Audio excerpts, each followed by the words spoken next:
Alrighty. Welcome to Min to Max 20. We are back tonight. We'll be continuing our Through the Frost Trail arc. However, we do have I have a couple announcements to make. Also, just real quick, our store.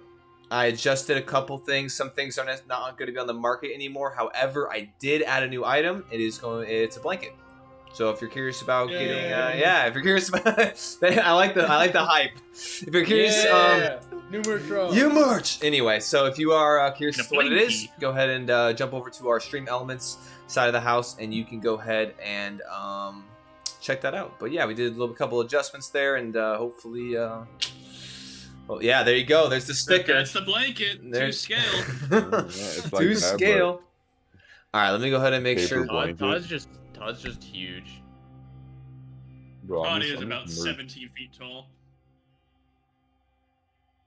Gargantuan creature.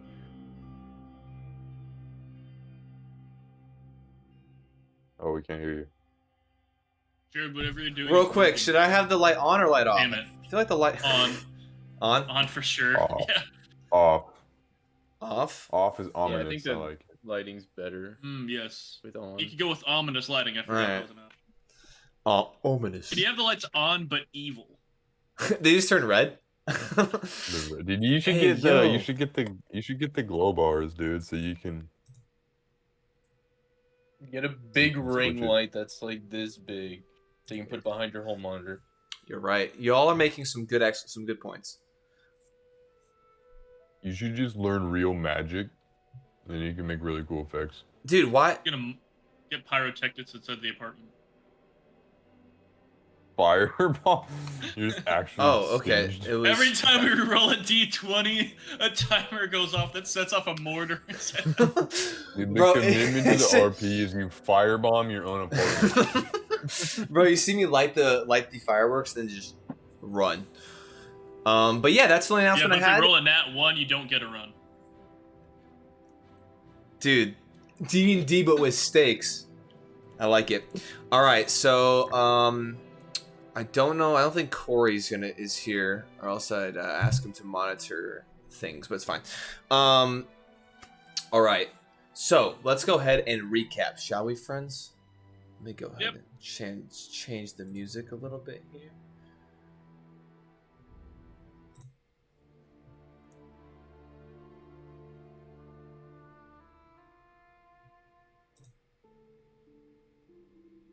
Okay, so last we left off, we had Axoff's Jackoffs, our intrepid protection detail, hired thankfully by the illustrious and shady individual known as Axoff Luchak.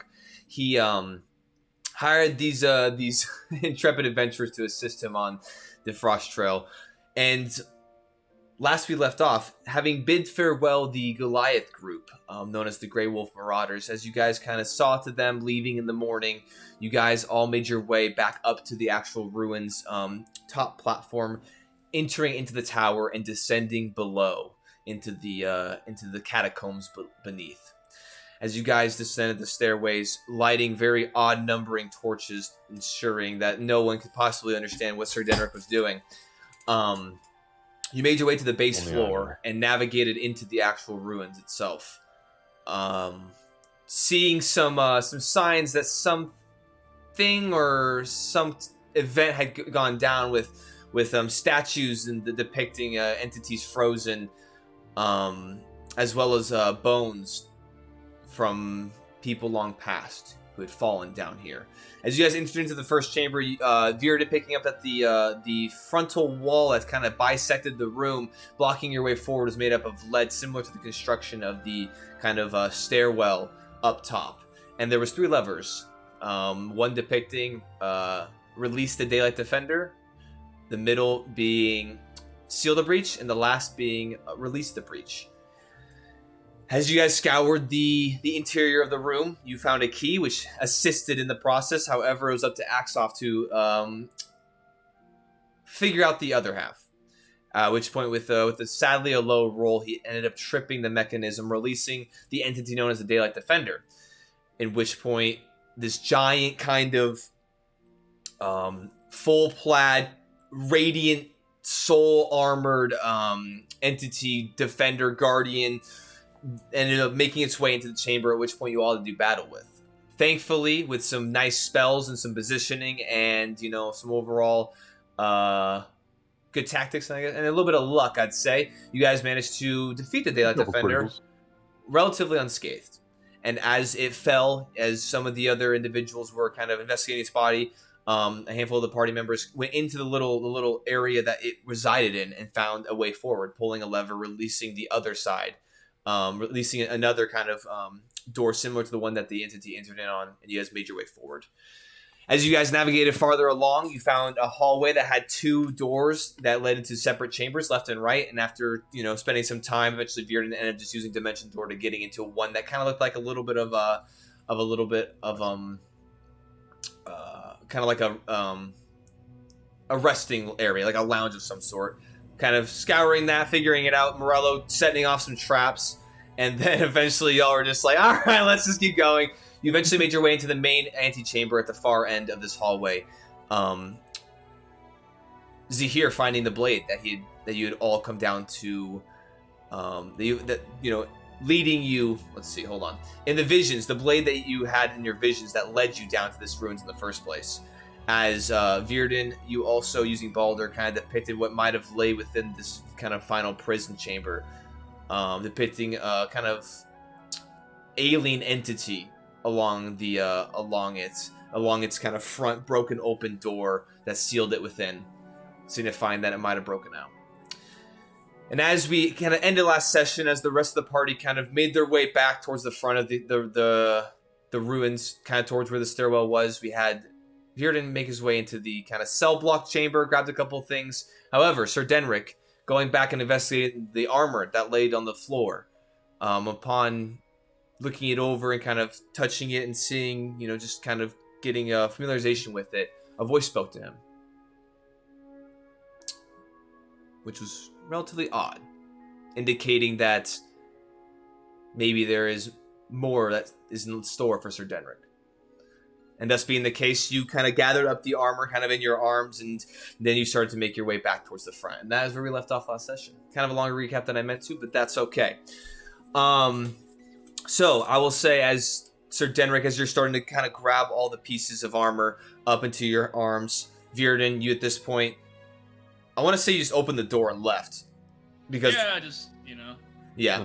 As you kind of grab these couple sets of manacles with the keys attached, or keys that would go to them, you open the door, make your way back into the hallway. As Axoff, Zahir, and Morello, you all ahead of the rest of the group, make your way kind of through the side chamber that you guys navigated, and are now back at the body of the Daylight Defender. I know that there's talk potentially of maybe bringing the giant gauntleted fist with you, but that is where we are at. What's up? I was gonna ask, am I close enough to hear Sir Denric messing with that armor over there, or is that a bit too far away from me? I would say that you went down the hallway, and with your intention of going to that side room, I would say that's when he went and kind of investigated it. So as you were exiting the side chamber, I would say Sir Denric is now making his way down the hallway, and you guys are both kind of meeting up at this point. As you now see Sir Denric kind of holding almost a suit of armor collectively. And you, Sir Denric, see Virden kind of holding onto some of the shackles in his hands, just as he's kind of like unslinging his pack to put him away. What are you doing with those? What are you doing with those? Look, I mean, you guys got a bunch of magic swords and such in here, I only really can use the sword I got, so I mean, kind of dangle the manacles in front of him. So who knows if they're going to be useful, but I sure as hell got them. I'm going to look over at the armor he has. Does it strike me as particularly magical or anything in that way, or does it just look like elegant, or what's the look of it, I guess? Make a perception check for me real quick. I sure can try. Oh, okay. That's a 21. So as you're looking over the armor, you can see it's not... it was a little bit more fully assembled to you, Sir Denric, as it was like kind of laying on the ground. The individual that once donned it, no longer within, obviously, but it was kind of still arranged in a certain way that kind of let you see the full kind of outline of it. However, Virden, as you're looking at it in his arms, it's kind of hard to see and kind of make out the any any designs that kind of collectively form. However, I will say that you do see kind of on the exterior of the pile that he's holding, you do see like one of the shoulder guards, one of the pauldrons, and you can see that it does depict one side of a scale, as you see like the chains kind of coming down and the kind of the plate of the scale, and you do see 3 bricks, or sorry, the 3, 2, 1 bricks, and you would know that that is similar to the banners, or the banners that you saw up in the main portion of the tower, as well as in the kind of side chamber. Maybe when we get up there, maybe I can go and see if I can identify a lot of these trinkets we picked up, that included, hopefully before you put it on. Yes, that'd probably be best. There was something strange about it, and I would like to investigate further. Sure. Let's link up with the others, and we can learn more about, I guess, all the little treasures and trinkets we picked up. Kind of probably just put the shackles just like kind of loosely on my pack and start making my way towards everyone else. Probably be best not to linger here. Yeah, I mean, considering the one thing that was in here did try to kill us, and the other thing that was in here would certainly try to kill us, it's probably get moving. All right, with that, you guys continue down the hallway. At which point, Morello, Axoff, and Zahir, you all are at where the Daylight Defender was felled. You can see it kind of resting on the ground, lifeless. If you want to continue forward, you can, but there is the fist. And I want to say, Zahir, you were there with Sir Denrick, right? Sir Denrick originally, but I would like to do something. I'd like to go back and see if there's a sheath for the sword. Okay, sounds good.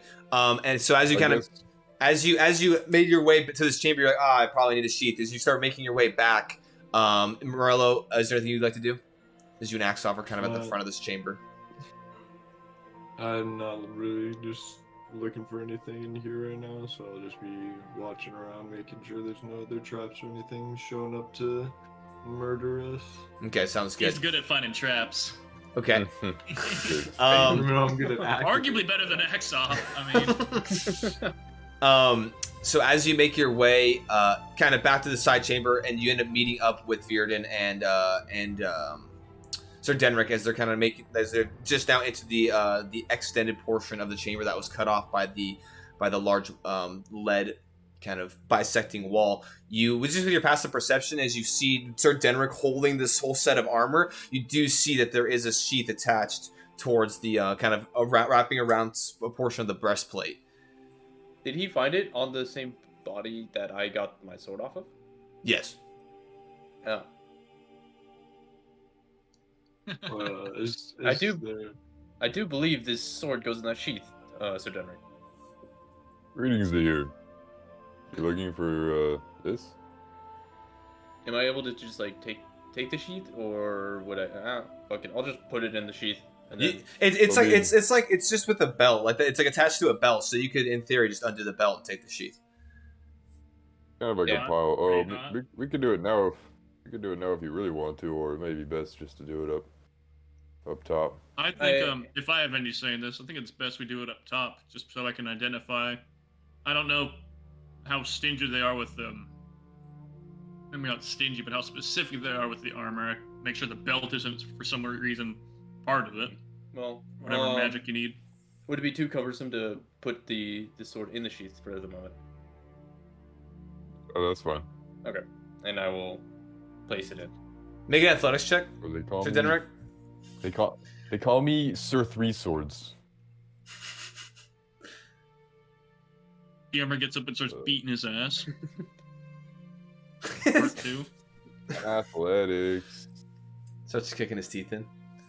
23. All right, you're fine. It does kind of shift some of the weight a little bit awkwardly, but you do manage to kind of, keep it all together as he slides the sheath into the actual, or slides the blade into the actual sheath, and you all now kind of, as all three make their way back and meeting with Morello and Axoff, you all then now collectively start to ascend the steps, unless there's anything else. Oh, I guess you guys make your way. What are you guys doing with the gauntlet? Oh yeah, I was going to As I enter the room, Also, pick up the well, gun. well, I may need Add it to I the may need a story. hand with the gauntlet, unless you all. I don't know if I can manage all this. Yeah, I can. What about the help you cart with the down here, dude? Bro, What about the sled? you bring your sledge. I like it. Goes up the stairs with the sled. All right. That's what we do. We mine out the walls. We can get an I- ox down here to pick up the. I'll pick up the gauntlet. All right, sounds good. So Morello, you just go ahead and shift, pick up the gauntlet, and you guys are now all collectively making your way back up the steps. Sir Denner, I need you to make another athletics check because now you're going up flights of stairs with all this armor in your hands. Oof. 10. Yeah, as you get up 2 flights of Okay. stairs, it's starting to definitely get heavier and heavier, and you start to drop like a shin guard falls off, and you're like, ah, shit. And as you go to kind of like navigate that, another like the one of the gauntlets, like the left gauntlet, falls and clatters to the ground. It starts to fall back down the steps, and you start to kind Would of you like some grab shit. Would you like some help with this or dinner? It may be best. And I'll That pick way we up don't leave anything behind. whatever scattered pieces he drops off. Okay. You do have to set down the pile because you rolled you rolled kind of low. The muscle strain was getting to you. So you set it down, you guys take a second, and then you kind of distribute it to Zahir as you then all collectively get it back piled up, picked up, and now you guys make your way up the rest of the way. Can I carry some of that for you, Sir Denrick? Or Hey, go ahead. Grab a piece. yeah, I'm gonna go for the sword that the Daylight Defender dropped. Just gonna grab that. More out of curiosity than anything. I'm gonna hopefully grab that to carry for him. Oh, you're a gold bag. It seems to be weighing you down. Are you grabbing the sword that Zahir sheathed because that was the sword. The Daylight Defender's sword. Okay. I forgot when he said I'm Johnny 3 swords. I'm like, oh yeah, the Sword of Heroes, the Daylight Defender's sword, Okay. and then the. John, So yeah, you- three so swords. I'm you- gonna grab one of the likely incredibly powerful magical artifacts this motherfucker's carrying. Okay, so you grab the sword and you're like, cool, and then that's all you Does do. it change into anything size-wise, or? As you grab it off, no immediate change or anything. Ah, damn it! I was hoping to turn it to a rapier. All right, I'll just carry It it. just morphs. Oh, hell yeah. Be tight. I can only use one Hell type yeah. of sword, so. Well, All right, yeah. I'll just So carry it. any weapon can be cut down to a different size. all You right. can make like 3 rapiers with it. Just get a grinder. Yeah. Yeah. All right, we got it. All right, so as you all make your there it was. There's the photo I was looking for. Earlier, but I did. Of me? Yeah, there's a photo of just straight up Connor. So as you all make your way to the top of the stairs, and as you guys are now kind of stepping over the scrambling body that kind of rested at the very top that kind of indicated some sort of danger within initially. Now, as you guys are now a little more versed in the understandings of what potentially went down here, you guys kind of veer around, kind of exiting this stairwell portion. And I will say for you, Zahir, because your passive perception is so high. My eyes are insane. He's got Be- 5 you eyes. do Yeah. hear it's very faint, but you do hear some sort of commotion occurring from outside the tower, kind of in the general direction, kind of straight off and just outside in the space beyond. Has anyone exited yet? No, you guys are just now walking out of like the covered stairwell, and so you guys still have to just make your way to the front door. But you can just from this, even with your passive perception, even from this distance, you can hear a commotion occurring outside. I'm just sitting there and- petting Balder, just like, no need for you to fly off, buddy. You did so good in there. No need to. You did such a good job. Here's a sword. A little hushed. I will call to the group. I think there's activity outside. We may want to be prepared for. God for damn it. anything. I'll send Balder up now. All So right. We may want to set all this down, so Denver. Let me go see what direction is it as I'll send off I'll send it Balder. down. Well, as you get to the door and you kind of step forward to call or to send off your owl, as you step forward, you can now hear it at this point too, and it sounds like it's coming from as you kind of step to the door and you kind of send out Balder. Well, are you stepping through? You're sending Balder through the door, I suppose. Sending Balder through the door. I'm staying kind of inside, just so there's like walls on either side of me. Okay, so as you send Balder out through the door and you're gonna warg. Yeah. Okay, so as Turn you my send brain off. as you warg kind of within the interior of the tower, as Boulder flies up and kind of gets an aerial view of the space, you do hear the commotion coming from where you left all your oxen. As you hear the oxen's kind of you can't. Let's see, actually, what's the structure of the building?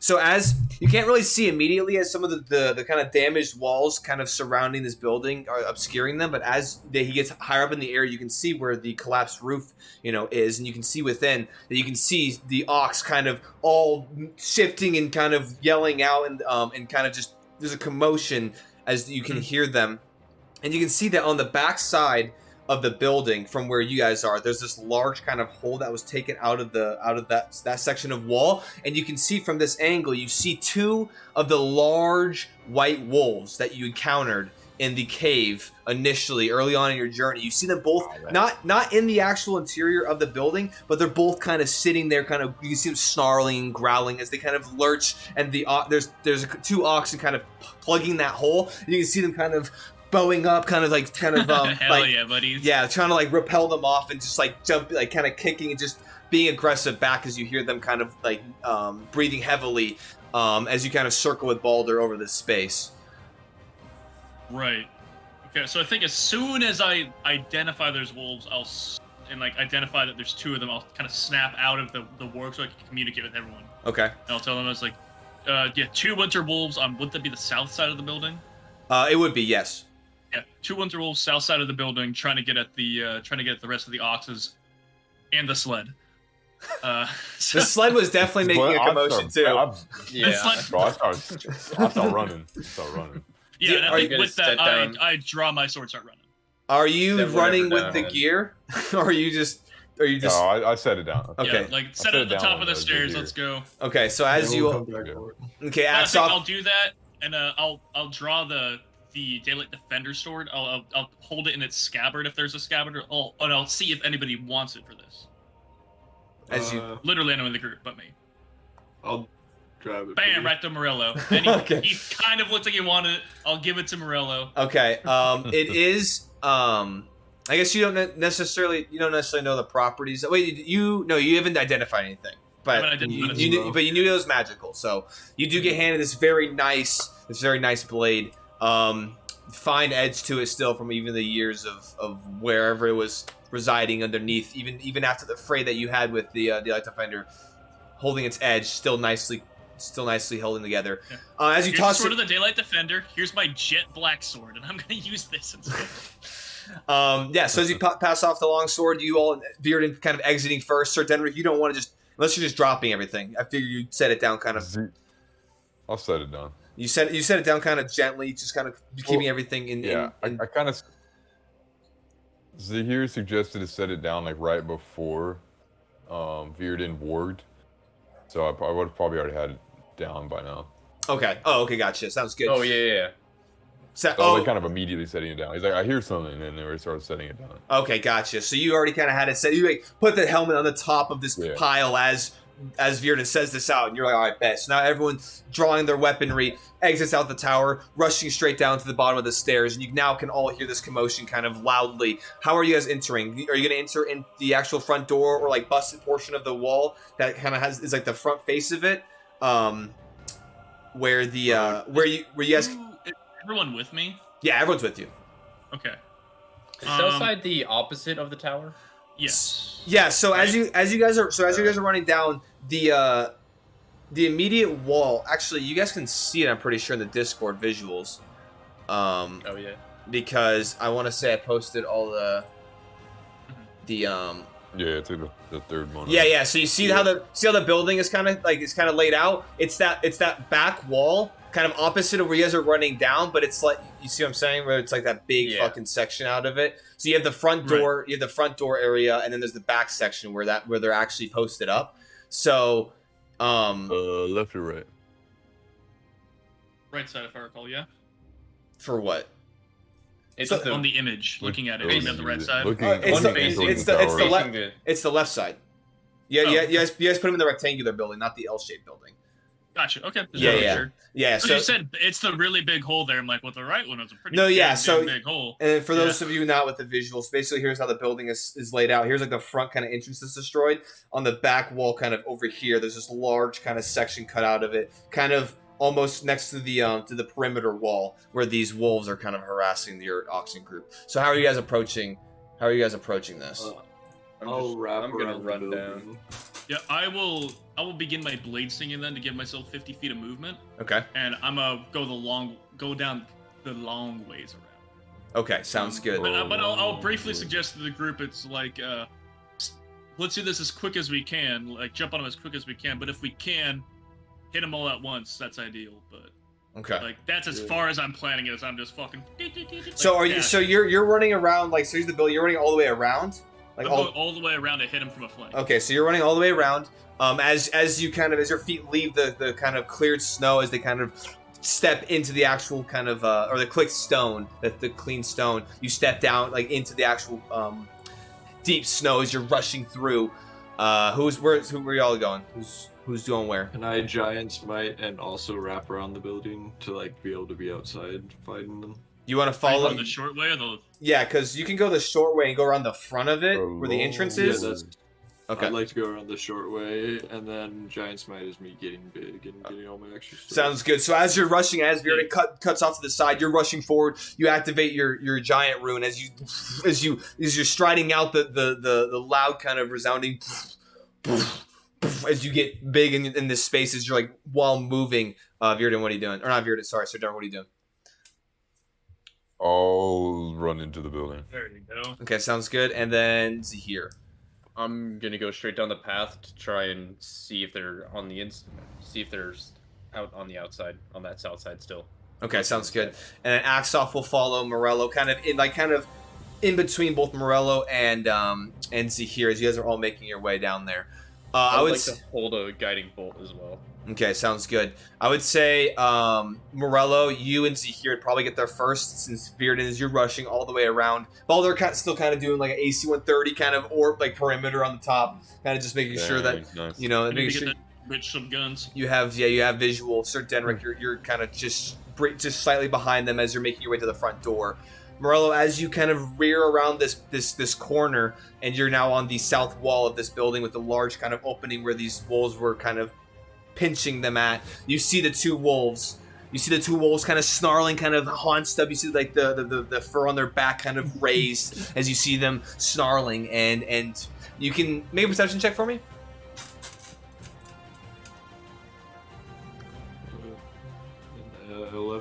11. I would say even from here, you can't really see too much. I will say it's a fairly low DC because you can see there's a little bit of blood spattered across at least the closest wolf, which would be the rightmost wolf in this kind of space, closest to you. You can see some blood kind of smattering kind of off the side of its face and around its mouth. But that's about as quick as you can see it. As you round the corner, Zahir, you're kind of staying along the pathway, right? As you're rushing down straight. Yeah. As now you have an angle as Morello kind of rounds this corner with this large form. You have to go a little bit farther to kind of be able to see. You also see these two wolves. At which point Axoff has his crossbow out. He is now rounding the corner. I will say as you all kind of veer around, the right wolf, the wolf closest to you, turns and kind of is now snarling and looking in your direction. As the other wolf passed it, you can see it does blade its head to both of you, but then looks back towards the oxen within the actual building. I'm gonna have everyone go ahead and roll initiative for me. Can I throw my guiding bolt, or? Let's go ahead and roll initiative, and then we can have this going here.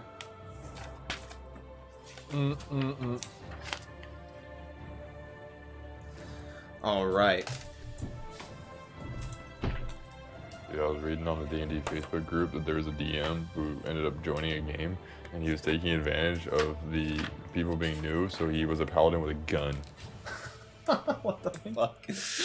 And he could use it to cast Divine Smite.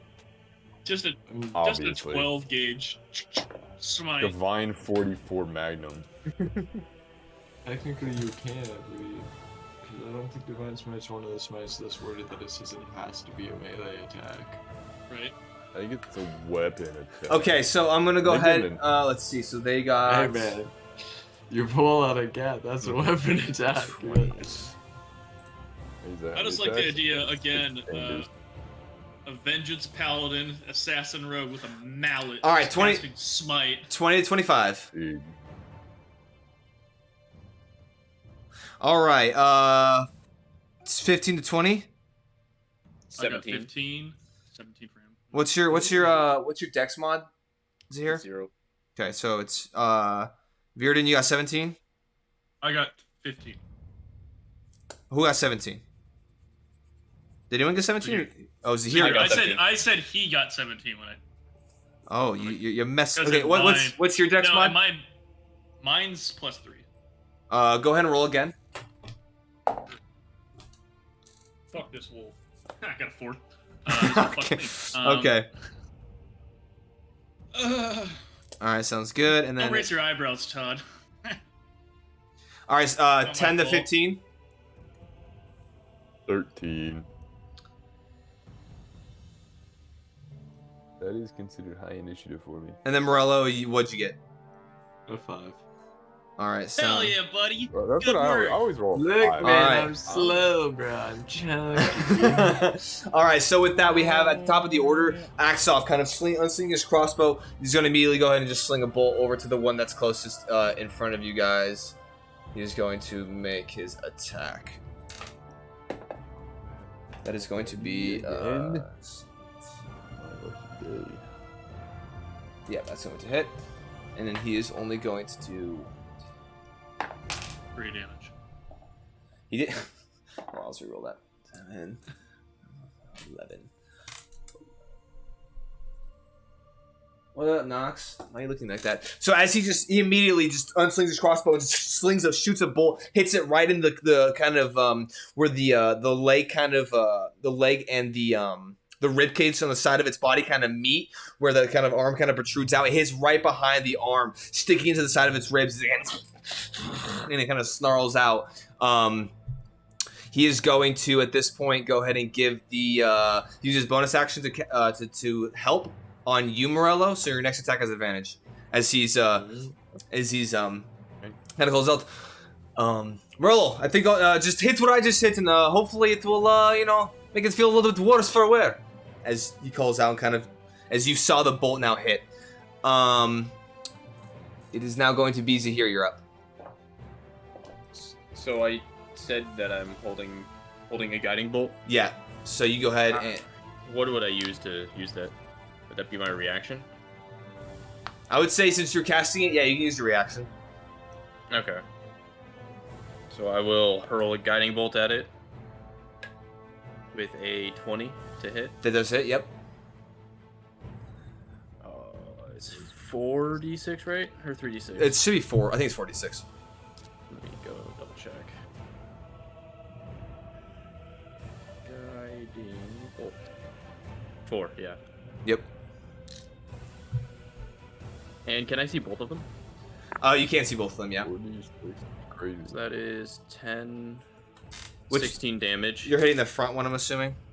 Yeah, whichever one I got wind of first. Yeah, it'd be the front one. You said 16. And then, yeah, 16 damage. Okay. And I like to hurl a guiding bolt at the other one. Okay. Go and roll to hit. No, 25 to hit. That does hit. Go and roll damage. He found his way around fairy fire nerves. He's just I'm gonna hit it with guiding bolt. Oh, I need to. Oh, Now I have a revolver. Well, 15 damage. All right. Both have advantage on the next strikes as you Both of them are glowing. You're holding this kind of mote of like kind of whitish starry energies. You then sling it out, and you can see it looks like this comet just streaks across the space, slams into the side of the first wolf that's just got hit with Axoff's arrows. And then as it's already snarling, kind of half cocked and turned, you hit the rear end portion as it almost shifts it out of place, and now is almost fully bladed towards both of you. As you then kind of almost like half jumping, sling another comet over the first one as it strikes into the kind of like raised spinal area where the fur is kind of raised back as it hits and you hear it whine out. But yeah, and then now is there anything with your bonus action? I don't believe I will. Well, is my panther still following me? I mean, Like a No. weasel. Well, we didn't No? put him into the fucking traps, so at least it's still alive. I guess. Yeah, I guess. It Yeah. lasts till the next dawn, so It's it's true. still following me. I'd You like know. to command it to run at them. I have no idea where the hell it is. It's just following me. Well, okay. You gotta make sure. The You have dogs are to. this big. It's not gonna do anything if you don't stay on top of it and have it follow your tell you its commands. Just so you know, because it just sits there and Okay. doesn't do anything unless you tell it to do things. So if you throw it and immediately forget about it, then guess what I'm gonna do? Forget about it, and then guess what it's gonna do? Not do anything. So, but you do have your panther. It is kind of falling behind you. The weasel is still in my hood. Yeah, I'll just have it like run, basically like to the wall and then just run as far along the wall as it can towards them. Okay. I would say this is an afterthought. It's kind of still catching up and making its way over. All right. Next up in the initiative is going to be Virden. Or no, sorry, it's gonna be the wolves. I got a 4. There's no way I beat it. All right. So with this new quarry, the first wolf is gonna rush over and go and attack Quarry. you, Morello. It is going to roll. Natural 1. So as it rushes over, it starts to kind of limp a little bit from these initial attacks. You just keep your shield up as it kind of jumps up, kind of claws raking down the front of your shield. You kind of just deflect it off. The other one is going to let's see.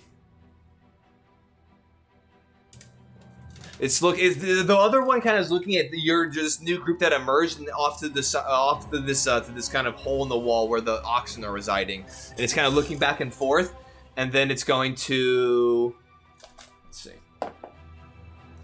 It is going to just see up. Just gonna turn around and just gonna rush through. You see the perimeter along the perimeter wall. There's a couple of gaps in between where you're assuming they probably pushed through, if not maybe the entrance. But you can see it looks at this perimeter wall, and you see there's like a significant gap in the space. It just right through, and you just out of view.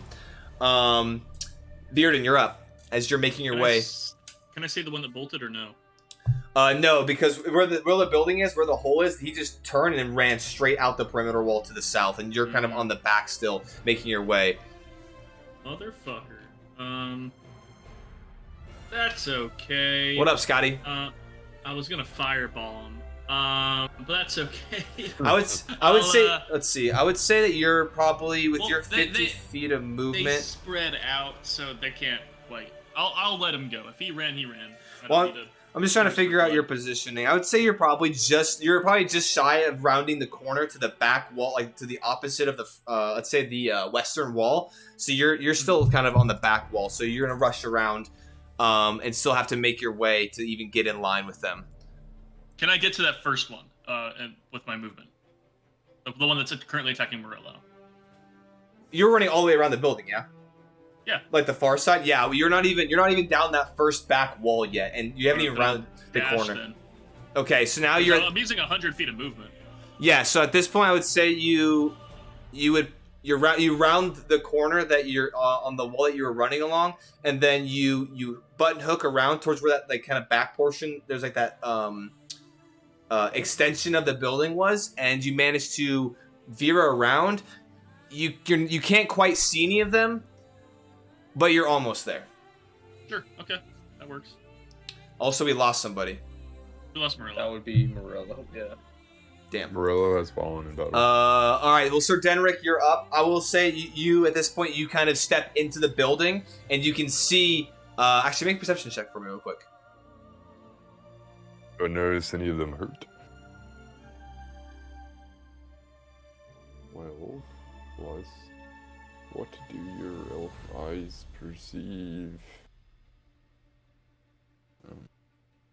It's 14. 14. Oh, hold on. Logan's texting. He's trying to get it fixed. Okay, sounds good.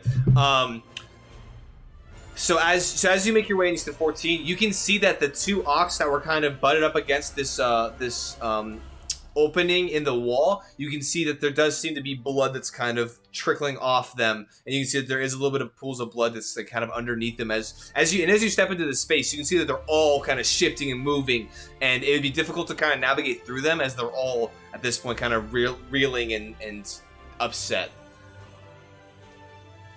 But I would say that's what you discern with your perception check. I guess I can't really make my way through it, can It'd be difficult. It'd be difficult terrain, and yeah, you might catch a stray something. Can I just go around the perimeter of the wall towards like the hole?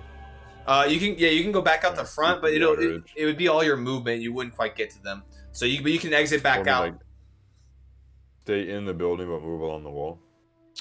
Yeah, I would say make an acrobatics check for me as you're kind of ducking through and navigating, and make sure you don't get kicked in the nuts or neck or chest or back or something. 7. 7? All right, hold on.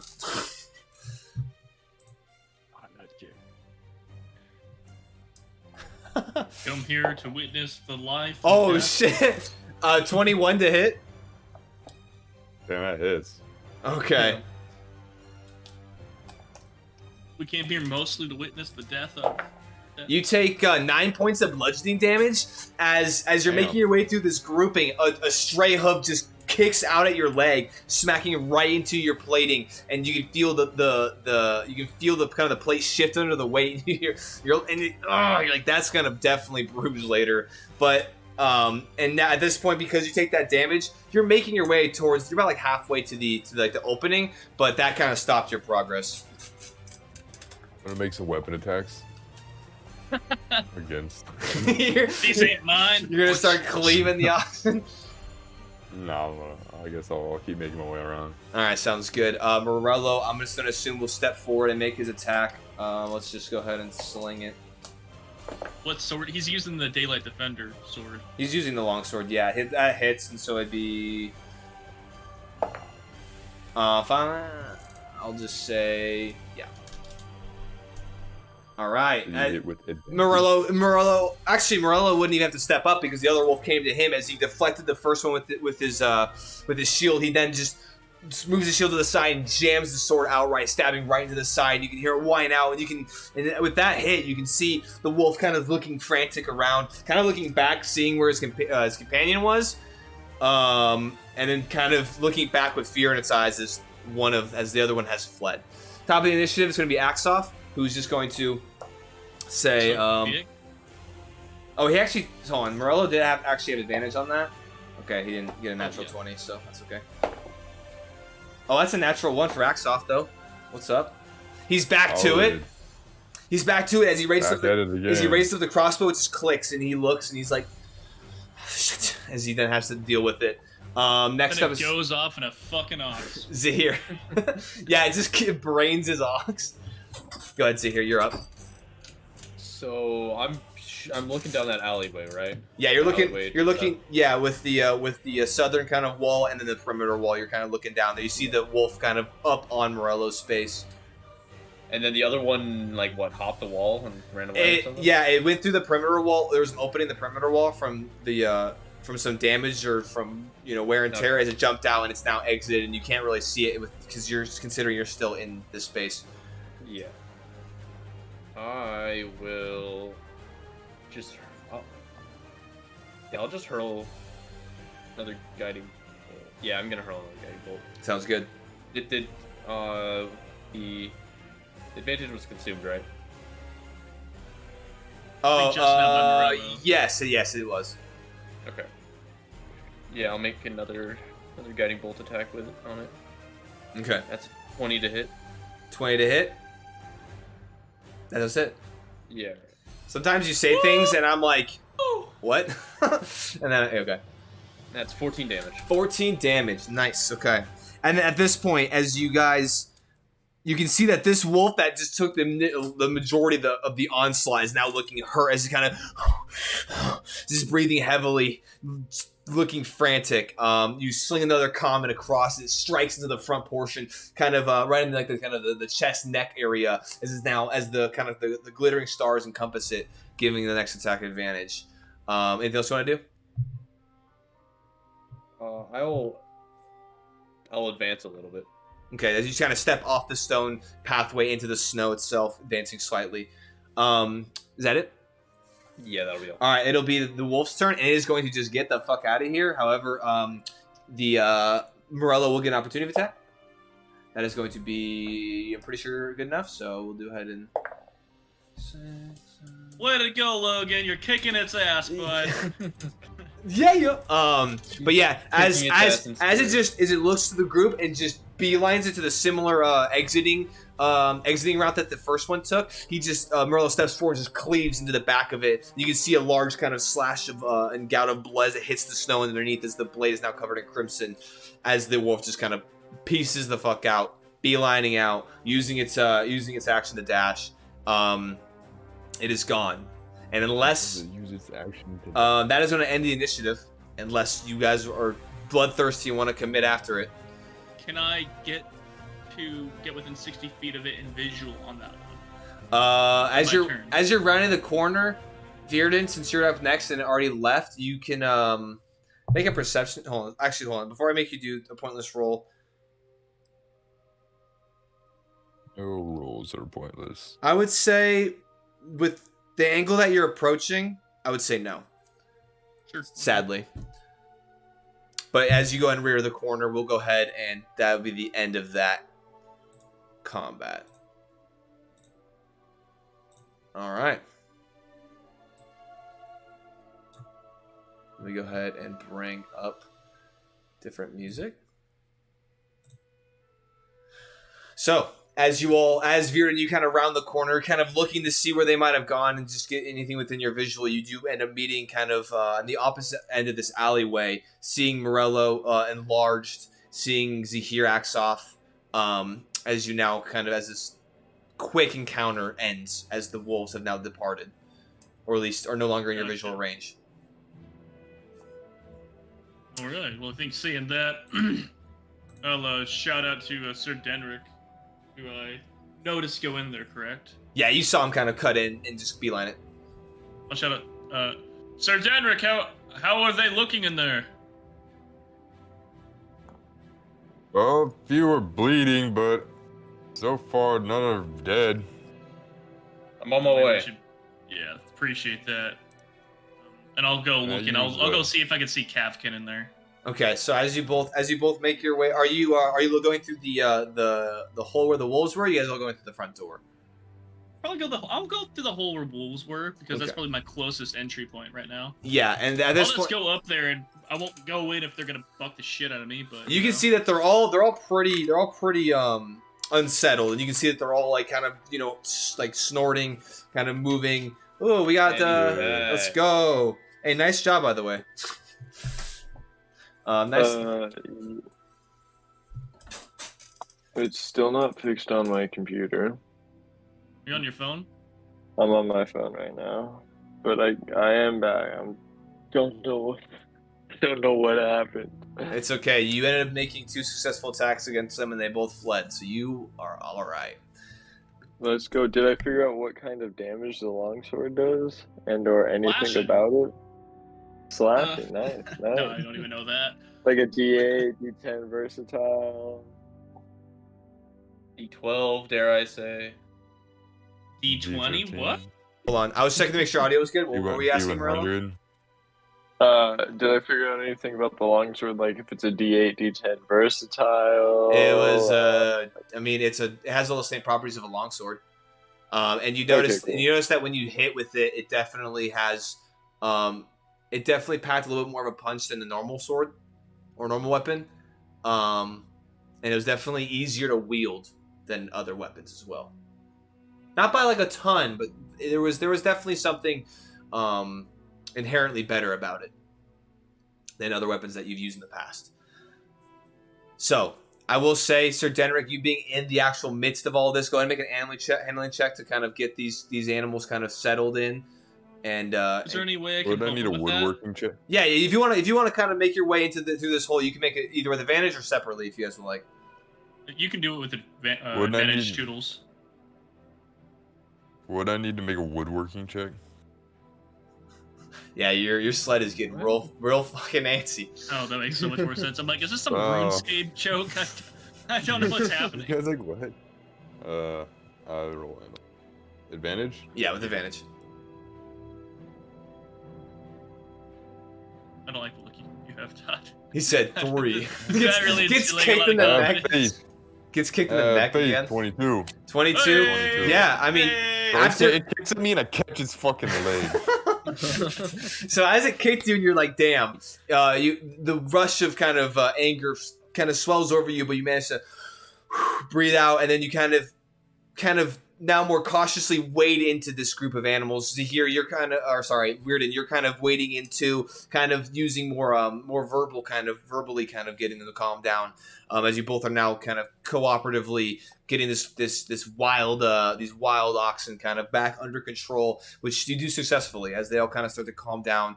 And as you do so, you do notice, and I know that I'm assuming y'all are keeping track of your own ox's hit points. And if not, well, you should now. And if you don't know the I don't think they've been hurt until now. Okay, well, let me go ahead. Oh, I'm on the. Okay. They have One of them got hurt. Lose any hit points? they have 30 hit points, and so Kavkin, you'd see, has suffered 12 hit points of damage, and Benny has suffered 9 points of damage. Dude, No. we got a frontliner, eh? As you come up to him, you can see that there are like kind of bits and pieces of torn flesh around kind of the neck and kind of neck area on both of these ox. As you see that they have suffered some damage, some kind of blood hitting the floor, kind of pooling up on the ground. But other than that, the rest of the group, just besides being kind of disrupted, it's everything else looks pretty intact. So go ahead and annotate that. Go ahead and keep track of your ox's health if you have. I'd like to go up to. Was it Kavkin who lost 12? Yeah. Yeah, I would like to go up, use Healing Hands on Kavkin. Actually, no, I will use a Cure Wounds on Kavkin. Okay. And then I will use Healing Hands for 8 health on... What was the other one's name? Benny. On I Benny. think it was Sir Denver. Yeah, I will use Healing Hands to heal How Benny is your for 8 HP health. right now, Sir Denrick? Bro, I'm knee hurts, bro. All right, go ahead and roll your. I'm sitting at Roll your health. all Yeah, meta it 45. is 8 hit points So for 8. Kavkin. Okay. 8 so hit points for Kavkin, 8 for He's down 4. for Lenny. 8 for Jenny. Jenny. Sounds good. Okay. So the captain is down 4. Benny is down 1. But as you go up to them, now them being calm, you kind of put your hands around the neck of Kavkin, kind of imbuing them with the healing energy as you then go over to Benny and you kind of place your hands on him, healing the wounds. Not completely. You can still see that there's still torn flesh, but the bleeding has stopped and it's, the fur is kind of torn and matted off to the side, but they look better and they're no longer, looking as worse for wear. Now, as you all kind of take a second and settle in, the surrounding landscape, the snow is still falling heavily. Still moderate snow as the wind frequently cuts through and kind of continues to encompass this landscape, making it drastically more cold than some of the days previous. Even though this whole landscape is encompassed by a lot of uncomfortable temperature ranges. So, but as you all are now settled, what would you like to do? What time of day is it? Go ahead and make a nature check for me.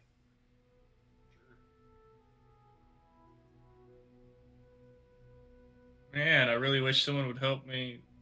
Do better. I help him because I was wondering the same thing. Okay, go ahead and Can roll I it. use that? Yeah. Fucking sweet, dude. Yeah, go ahead. All right. Hey, I went from a 9 to a 10, so that's 10. 10. Solid. Not incredible. Okay. It's a little disorienting only because you're underground for a handful of hours. However, you estimate that it's probably about, looking up at this, even though it's the overcast sky and the heavy snowfall. I mean, you're assuming you've been down there for a handful of hours, and it probably can't be too late in the afternoon, but it's definitely no longer morning. Just with how illuminated everything is, and just kind of the feeling you're getting. But with the heavy overcast sky, it's hard to discern. So, Gotcha. but that is where we are. Well, at. boys, I guess I'll turn to Axe off first off. But should we try traveling a little bit today, or what are your thoughts? I don't think weather's going to get better. Axel kind of stepping in now, kind of right behind you, where you kind of stepped into the back demolished wall. He steps in, kind of slinging his crossbow again. As he steps in, Get the fuck out of here! he steps in. Beat his ass. Honestly, I mean the Goliath. They kept saying that apparently a blizzard was going to be rolling through here, and I feel like, I mean, I've lived here for quite some time, and so I feel like it is not blizzarding yet.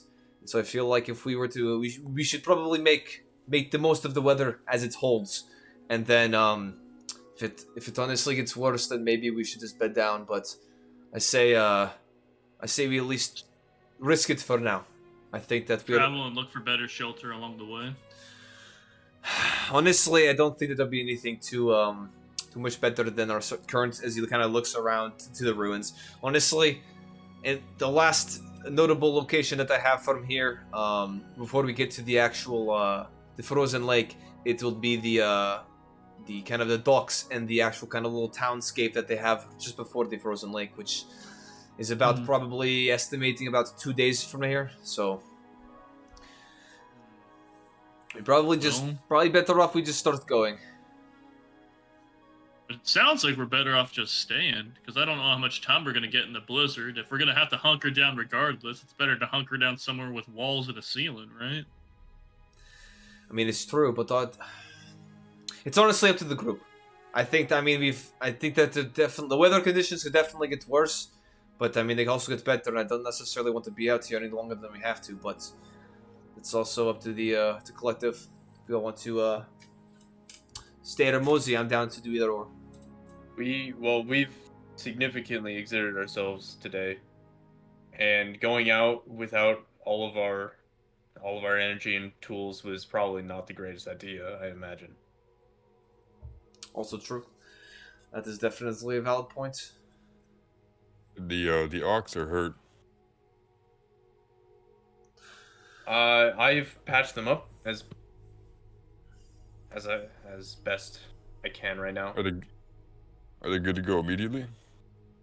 They don't look too bad. They could definitely work through what they've been struck with right now.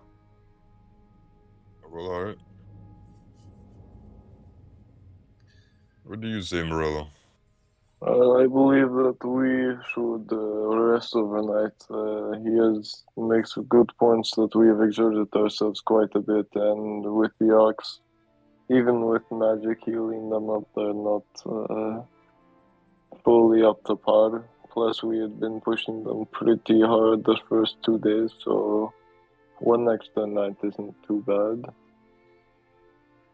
Suppose we could always leave it before first light.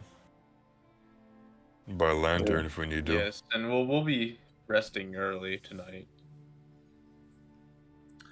Well, alrighty then. I feel like that's as long as the group is in agreement, I feel like that will probably fit the best.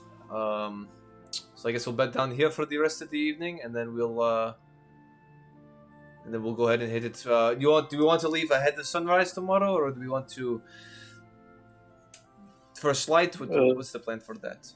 Let's do ahead of sunrise. If we're going to rest earlier, then we can leave a little earlier too, yeah? Yeah, that's I think is the idea. Alright. If we're gonna be here for a night, then don't mind me, and I'm gonna draw my little rapier and make my way over to the Remoraz corpse and start cutting up some dinner. Okay. Oh. Give myself some free rations. Sounds good. Y'all some bitches should have caught yourself a wolf. All right. So as you make your way over to the body with next to the hole the hole now at this point is now starting to fill with snow, obviously from the cascading flurry from overhead. But you go down there, you start stabbing into it, start getting chunks of it off of the actual carcass itself. Thankfully, the landscape around you acting like a refrigerator, so Yeah. keeping it Bit of cool. a freezer. Yeah. So you're doing that. What is the rest of your group doing? I will just start setting up my tent. I'd like to consult my star map if there. Well, how much longer is left in the day? Viridin was able to discern that you guys are probably were underground for a couple hours, and it is probably about, not too late into the afternoon. So you still have a handful of hours.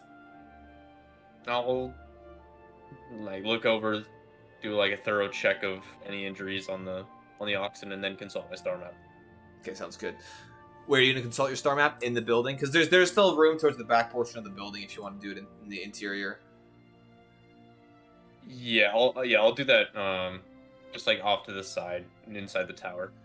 You want to go back up into the tower? Yeah. Okay. Just also keep in mind that the majority of the roof of this building where your oxen are isn't covered, and so a lot of them do have kind of buildup of snow as they kind of shake and kind of let it kind of fall off them. But there are portions of it that is covered.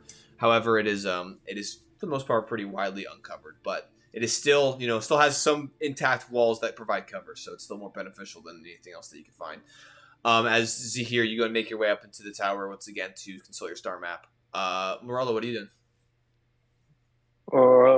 So once I have my tent all set up, I do kind of just want to draw the sword and look it over. Okay, sounds good. And then I asked for Denrit, but he's not here. All right, so Morello, as you're looking over the blade, as you're kind of sitting within the interior space of this kind of destroyed building, kind of next to the group of oxen, as you spend some time with it, you assault it. You can't discern necessarily any magical properties. I will say this: as you spend the time, how long are you to spend with the weapon? Like 10 minutes. 10 minutes. So you do, because you can kind of tell when you're going to tune with the weapon or not. And this weapon does not require attunement. However, it does not necessarily make it. Actually, make an Arcana check for me. I'm just sitting here cutting my bug meat. Yeah, you're over there's y'all figure your shit out. I'm getting dinner. That's a natural one. One, yeah. So you can discern that you don't need to attune to this weapon. However, you cannot discern anything additionally from that. Besides the fact that you saw it in combat, and it does give you a little bit more. It has ease of use, and it cuts a little bit deeper. So there's that. Zahir, as you make your way back up into the interior of the tower, you kind of tuck yourself off to kind of a side corner. I'm assuming staying on the main floor. Yes. And you kind of consult your star map as you use the end on the end of your staff as the light illuminates and projects the stars on the floor, right, or in the space, or It'll project it onto the floor. Yeah. Onto the floor. Okay. As you do so, and you're kind of consulting your star map, you do notice, and even as you're kind of consulting the map, and it's almost like a ritual that you perform when you do this. And as you're kind of looking at the stars and kind of discerning, your location and just kind of seeing if there's any omens or anything guiding you, you do see that the stars kind of, because it reflects directly overhead, right? Yes. Yeah. So as you're looking at the floor, you do start to see one star. That was the star that you knew that remained brightened over this space, over the ruins. This is the one that guided you here. And as it remains brightened, however, then it starts to kind of twinkle, and you see that they're almost like a constellation. You see from this kind of bright and twinkling star, it starts to kind of shoot and connect to other stars, and continues and juts and makes in the direction of east as it continues and kind of connects, and it goes for a little bit of time before it eventually stops, and the constellation kind of line that was kind of illuminated and kind of twinkling kind of starts to fade out, and now you have a new star that's twinkling. And as I would say make an insight check for me. Sight. 17. 17. I would say that based on the direction that it was heading and kind of just the kind of overall trajectory of you inferring what it could mean, you're assuming that it probably is leading you to Snowstone or in that general area as the as your destination has shifted. Do I feel anything or see anything? Probably not. Of if I should be the bearer of the sword. I would say make another insight check, or if you want to make a religion check, you can do that as well. Where are you doing this? Do you want me to do them for you? I'm inside the tower. He's inside the tower, yeah.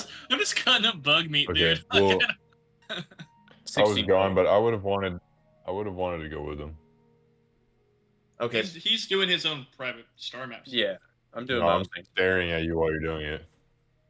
You can watch me cut bug meat. What was your roll? Oh, 16. I'll do that instead. 16. You get the feeling that you are the anticipated wielder of the sword.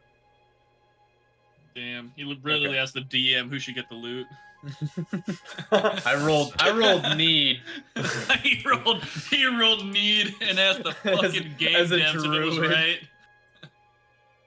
Yeah, so it does feel like there's an inclination that you should be the wielder of the sword. It kind of just this feeling about it. Yeah, I'd say that with the 16, that's the most you can gather. Sir Denrick, what are you doing? You just staring as they hear creepily through the door of the tower as you see him. Well, I guess I would have been just like helping secure the animals, and then I've been like, hey, where did Zahir go? To the bug butcher. Yeah, you see. Yeah, I asked the bug butcher. as you're slaying this already dead bug there, Virden. Yeah, I'm just Did you see chopping where- shit up, just like with my Did you rapiers, see, just stabbing it a lot. Do you see where Zahir went? No, I've been digging into this thorax. I'm trying to get myself a couple days of food because I don't know how long we're gonna be in there. You're gonna thank me for it. I'm gonna take out this tasty slop of meat, just pulling out fucking slobby. I don't know what color, maybe green blooded slab of meat. It's just like It's actually purple. These make some okay, if that's worse. It's like the Heinz Something purple tells ketchup me- just dripping off a slab of beef. Something tells me I won't. Anyway. But no, I didn't see. Morello there? Morello I nearby? Or? don't know where. I know Morello was looking at, like, me as a player. I know Morello was looking at a sword, but I don't know where Morello was. So I just been getting food. I was gonna go back to camp and start identifying stuff afterwards. Oh He's shit. dead. Oh, There you And go. Morello looked at his sword too hard and it split. Yeah, his Morello's just died. Unfortunate. Alright, well, I guess he probably went back to the tower. I'll make my way that way. Okay, which is Yet also again. where you. By the way, Zahir, as you made your way up into the space, you did walk past the sword that you sheathed on amidst all the armor and the things that were left up on the top. I thought it was down in the stairs. Yeah, you went up. No, you went up the stairs, and then you went into Well, the no, I tower. mean, The armaments Down were. the stairwell. You went thought you down. were talking How about far? Armament's all right in the doorway. No. We dropped everything right in the doorway. Yeah, because you Yeah, guys, so you guys what- made yeah, your. yeah, You guys, right you guys, Oh, okay. I just set it down around the doorway. you guys rounded up into the actual main kind of area of the tower. That's when you heard something, because that's the only really timing that you could have actually discerned anything. That's when you set everything down, kind of in the middle of the tower floor. So. Yeah. Well, So as you're thinking about this, and kind of discerning, who should wield this weapon, you kind of look over and you do see the blade, in the scabbard of the pile of armaments. yeah, I'll go. Take the belt with the scabbard off Okay. of whatever it's attached to. Yep. Man's really undressing a poltergeist right now. Fucking Yep. So, as you go ahead and take it off, and you now hold it. I don't think I put it on. I'll just keep it with me, and I'm done with my.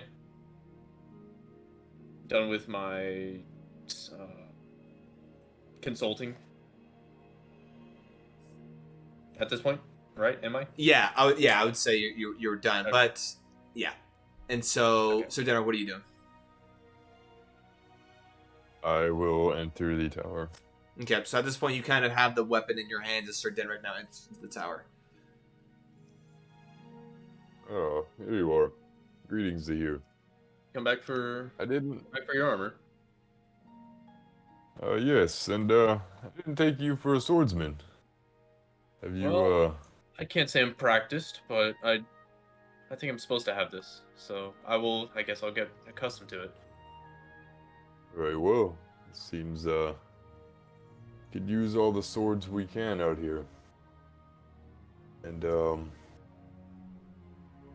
were you able to were you looking over the armor? Were you able to see if there's strange properties about it?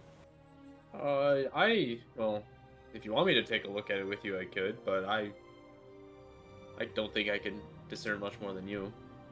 Oh, I mean, I didn't know if that's what you were doing. Virden mentioned something about being able to possibly identify it, so I guess we could just head back there. Well, I think that's his point of prowess. Fair enough. I'll gather up the bits and baubles. Just have the rest of my bottle of the Elven Summer wine just next to the bug, and just taking pulls off the bottle, just whistling.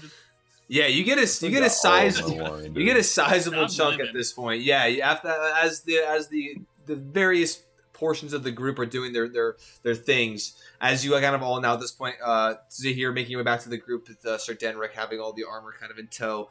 You at this point get, I would say, at least now, 2 days equivalent of rations of Remoraz bug meat. Each of us, or him? Days of bug. Him. He manages to carve out 2, and it's only been probably about 20, 30 minutes. So if you really want to keep going to town, there's still a sizable amount left on this creature. So He said, "We out here, we eating." Yeah, but yeah, I would say as you kind of all collectively come back together, Axoff just kind of going over his equipment. Let me go ahead and actually take a couple more. Well, there we go. Okay. I guess I'll start practicing. Sounds good. I'm not proficient with the longsword. Are you wanting to identify these items there, Virden? No, I'm sorry. What was that? Were you wanting to identify these items?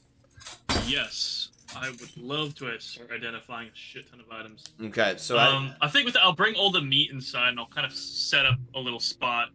Is there a place within where we have the oxen where I can start a little fire of some kind?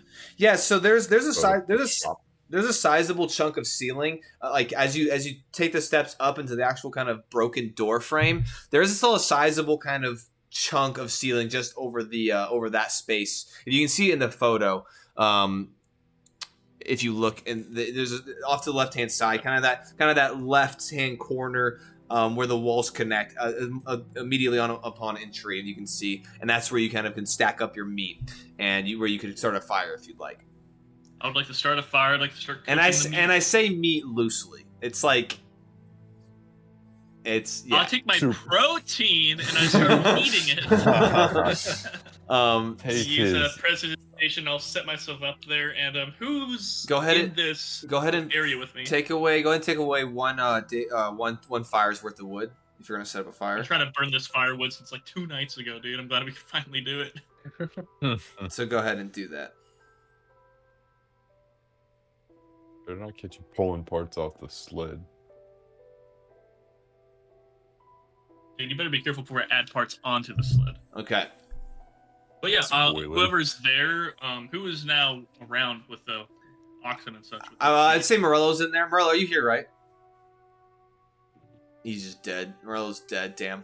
This man just can't have. You're certainly muted if you're here. 6 feet under. Can't have nothing. Can't have shit in Port Orchard. Oh, nope, can't have shit in Port Orchard. No. I'll turn to Morello, and he's just like, okay, well, I'm ready to identify your stuff. Menacingly. Morello was in there, and then And then at this point, you have Zahir, and so everyone's kind of collectively in there. I'd say everyone is. I'll say choose a group. Like I got I can help identify some magic items right now. Then I got some choice cuts of Remoraz if anybody would like a sampling. But I will, knowing the likely answer, just prepare one portion of Remoraz. Okay. Is it cooked? You have it cooked already? No, he's starting to cook it right now. You can sit there and take in the aroma as I identify your items if you wish. This is a journey of many new things. I figured I'll at least try it. As an old friend of mine once said, now I've seen everything. Not yet, we haven't seen everything. Oh, Just there you go, for the buddy. time being. I'm a bit drunk already. Go ahead, let me start identifying your stuff because I'm. Oh yeah, you're wine. swigging that wine. No, I just I have the bring bottle of wine in one hand and have my other hand outstretched for whatever items they want me to identify. Like it's on them right now.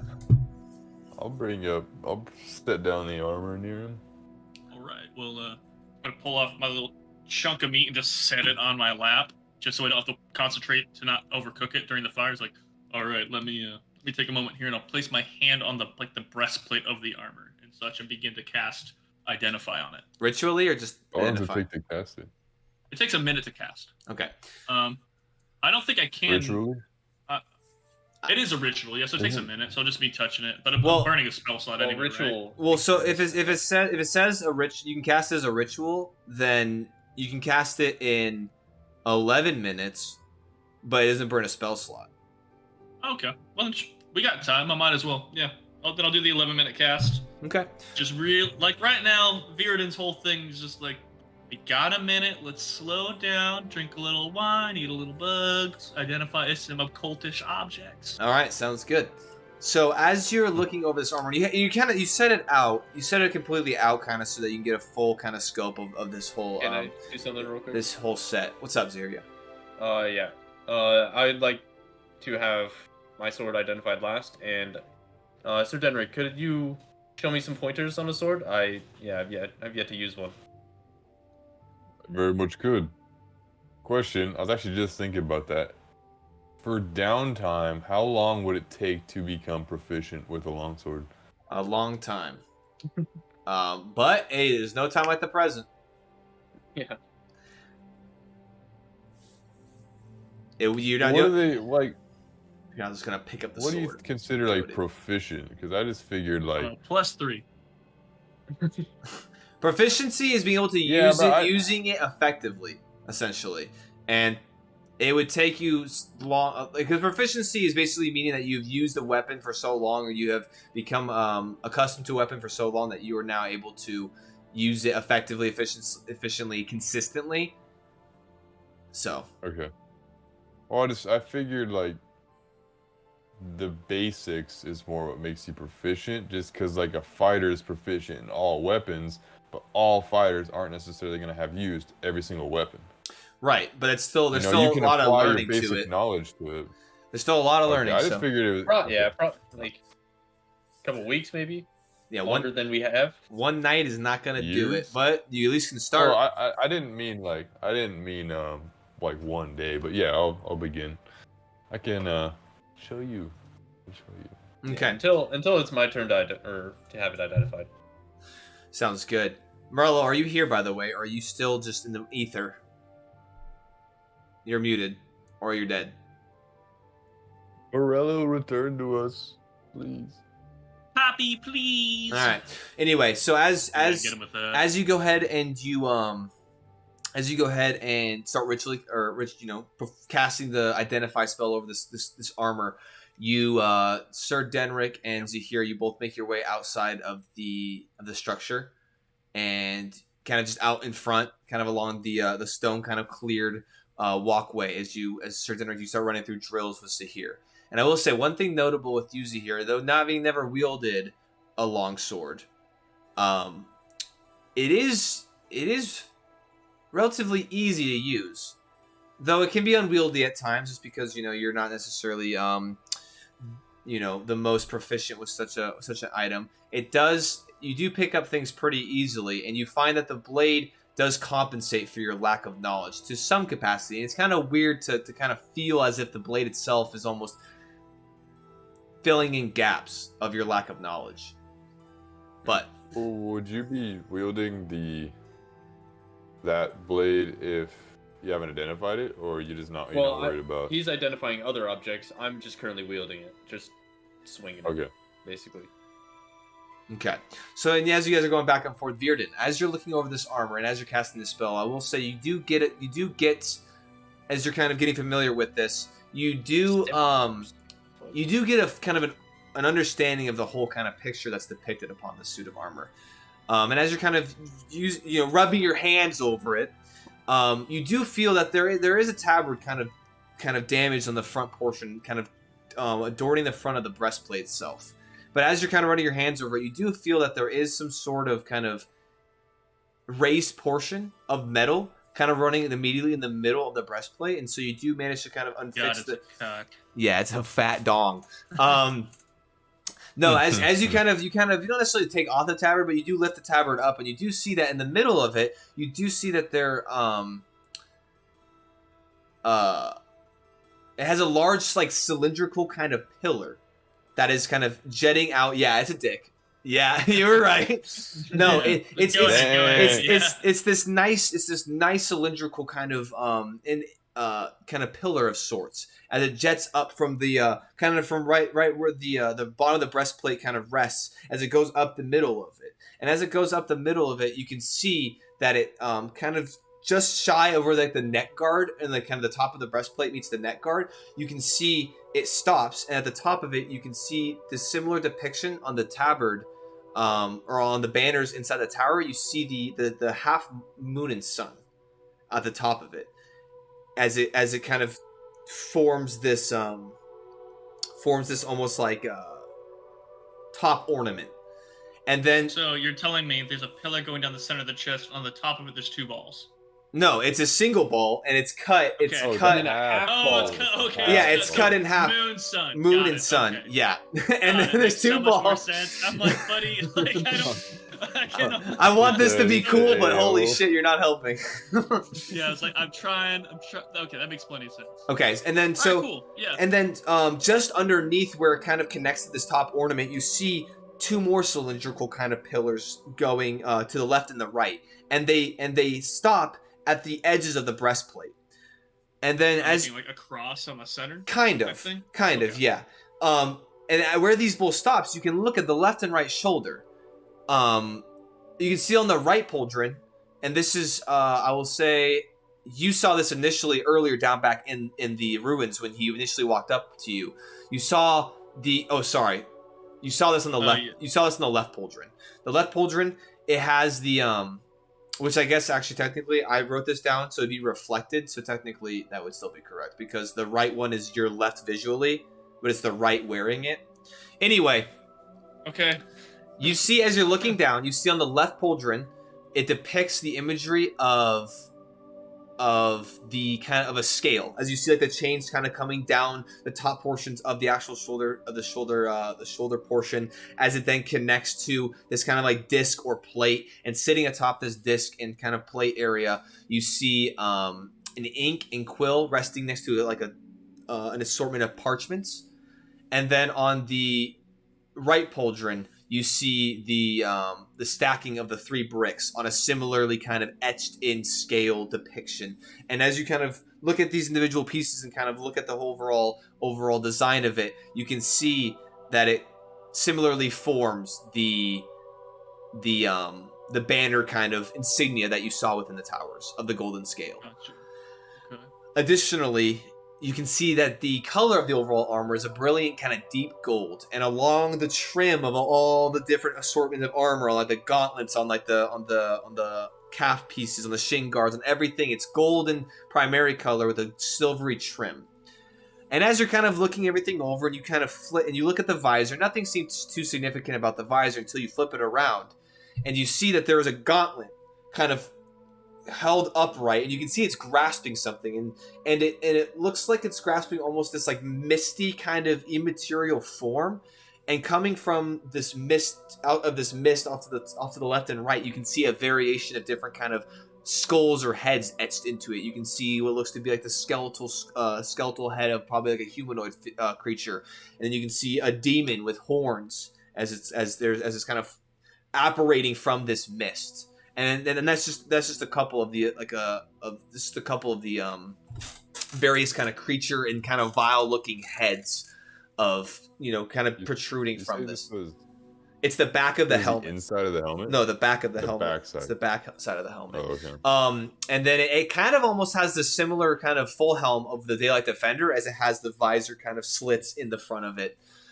Gotcha. But as you're kind of looking everything over, you do finish the spell, and it is this item is called the Plate Armor of the Valkyrie. Write this down, Todd. It is the Plate Armor of the Valkyrie. Write that down. It can only be attuned. It does require attunement. It can only be attuned by a paladin or a cleric. Once attuned, the individual that is within the armor can cast Detect Evil and Good twice a day without requiring concentration. It can cast Resistance on the wearer of the armor 3 times a day without requiring concentration. And then it has an ability called Radiant Ward. The armor... that's this descriptor. Basically, as a reaction, the creature wearing the armor can reduce the amount of incoming damage of an attack or effect by 2d10. If the outcome of the rolls fully negates the damage, any additional hit points or any additional points left over heal the creature. This can be done once a day. You don't have to write anything down. I can just send this into the chat. Yeah. However, Please, I just wanted to at least depict it for the audience so that they're not just like, that's cool armor, and then never gets to know what it is. That's some cool armor. It's for a magic cleric. armor, let's go. I was about to Or say, either it can only be attuned by a cleric or a paladin, Mr. Rizhelm. Oh, bro, he's gonna bust out of it, dude. This guy doesn't even wear a shirt. I got you, Scotty. Has some clerical armor over here, man. I just did the attunement. I'm just next. Yeah, as you kind of just grab it and you just shift it off to into a gauntlet. all right. Wine drunk. So as and Morello, are you doing anything at this time, Sir Denrick and Zahir? Kind of, they're kind of doing some sword work outside. Are you doing anything in particular? Can I bring the sword to get identified? Yeah, I'm sitting in the same area you are, I think. Yeah, you're in the space kind of similar to him. So if you would like to, by all means, you can. Yeah, you want to identify this for me? Would you like to take a look at the sword for me? I wasn't quite able to figure anything out about it myself. Sure, no problem. If you don't mind getting the gauntlet over to me as well, I'm quite curious about that, especially, I don't know, something so difficult to get over here, but makes it more interesting to me. But in the meantime, I'll do the sword, absolutely. And then I'll begin casting Identify on the Daylight Defender's sword. As you cast Identify on the sword, performing the minute ritual, you find that it is a +1 longsword. That is about the extent of the properties. But it adjusts in size? Correct. The magical attunement, some items that are magically imbued can adjust to the wielder. However, that is that's mainly just a magical property to kind of allow a variation of wielding or attunement to it. However, it does that is the extent of the weapon. Requires attunement though? It does not. Okay, yeah. So I'll just badass. Did you hand it back to Morello? Yeah. So it's like it's simply a magical sword. It's a proper magical sword. But it's nothing more fancy than that. That's still quite a step up in your arsenal, I would say, having one myself. Moving on to a magical sword is a necessary step for anyone. Growth as a warrior. Well, thank you for looking it over for me. I will bring the gauntlet to you, and I'll go over and pick up the gauntlet for him. Finger guns. I'm starting snacking on my Rimmeraz fucking, I don't know, jerky. I don't think I seasoned it. I think it just cooked it. It's literally been 3 minutes since you started cooking. I did the 11-minute casting on the first one. Oh, you did it ritually? If it's still cooking, it's still cooking. Well, yeah, I did the first one ritually. This one, just for the interest of time, I could just... Okay, gotcha. Okay. Yeah, well then, okay, so it's been some time. It's starting to look there. It's not quite, but yeah, it's getting close. Your mouth's starting to water a little bit. You're like, damn, that looks so good. Debating casting Prestidigitation to start little fires on. It's fucking burn. But It yeah, doesn't work like that, and I know it. as you cast Identify on the Gauntlet, sadly, there's no magical properties upon the item. Nothing. It is no longer you. So you discern that there was at one point magical properties that were imbued into it. However, they have fleeted. And go ahead and make an Arcana check for me. Sure. Okay, nat 20. Nat 20. So so without issue, you're like, ah, shit. And you're assuming that with the detachment of the gauntlet from the actual main body of this entity, it probably diffused the magical properties of it, or it was a vessel of some sort for the entity. It wasn't necessarily solely the source of any of the enchantment itself, and so it is no longer spellcasting focus to some capacity, yeah. And so it is no longer it is inert essentially. Sadly, sorry. Well, we got a 200-pound block of shit next to me, so if we can get something else over here. If they're practicing with the swords, I'll take this time to do the shackles. Okay, so you go ahead and cast. You doing a ritual or just casting a spell? I mean, we have time. I'll just ritual cast. Sounds good.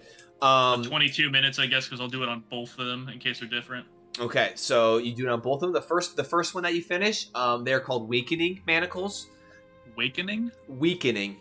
Cool. These manacles are imbued with a weakening property that assists in keeping the shackled creature under control and less likely to rebel. Once the manacles are placed on a creature, they must make a DC 18 Constitution saving throw or suffer a -2 to their Strength and Constitution scores. Additionally, in the skill check, using Strength is at disadvantage.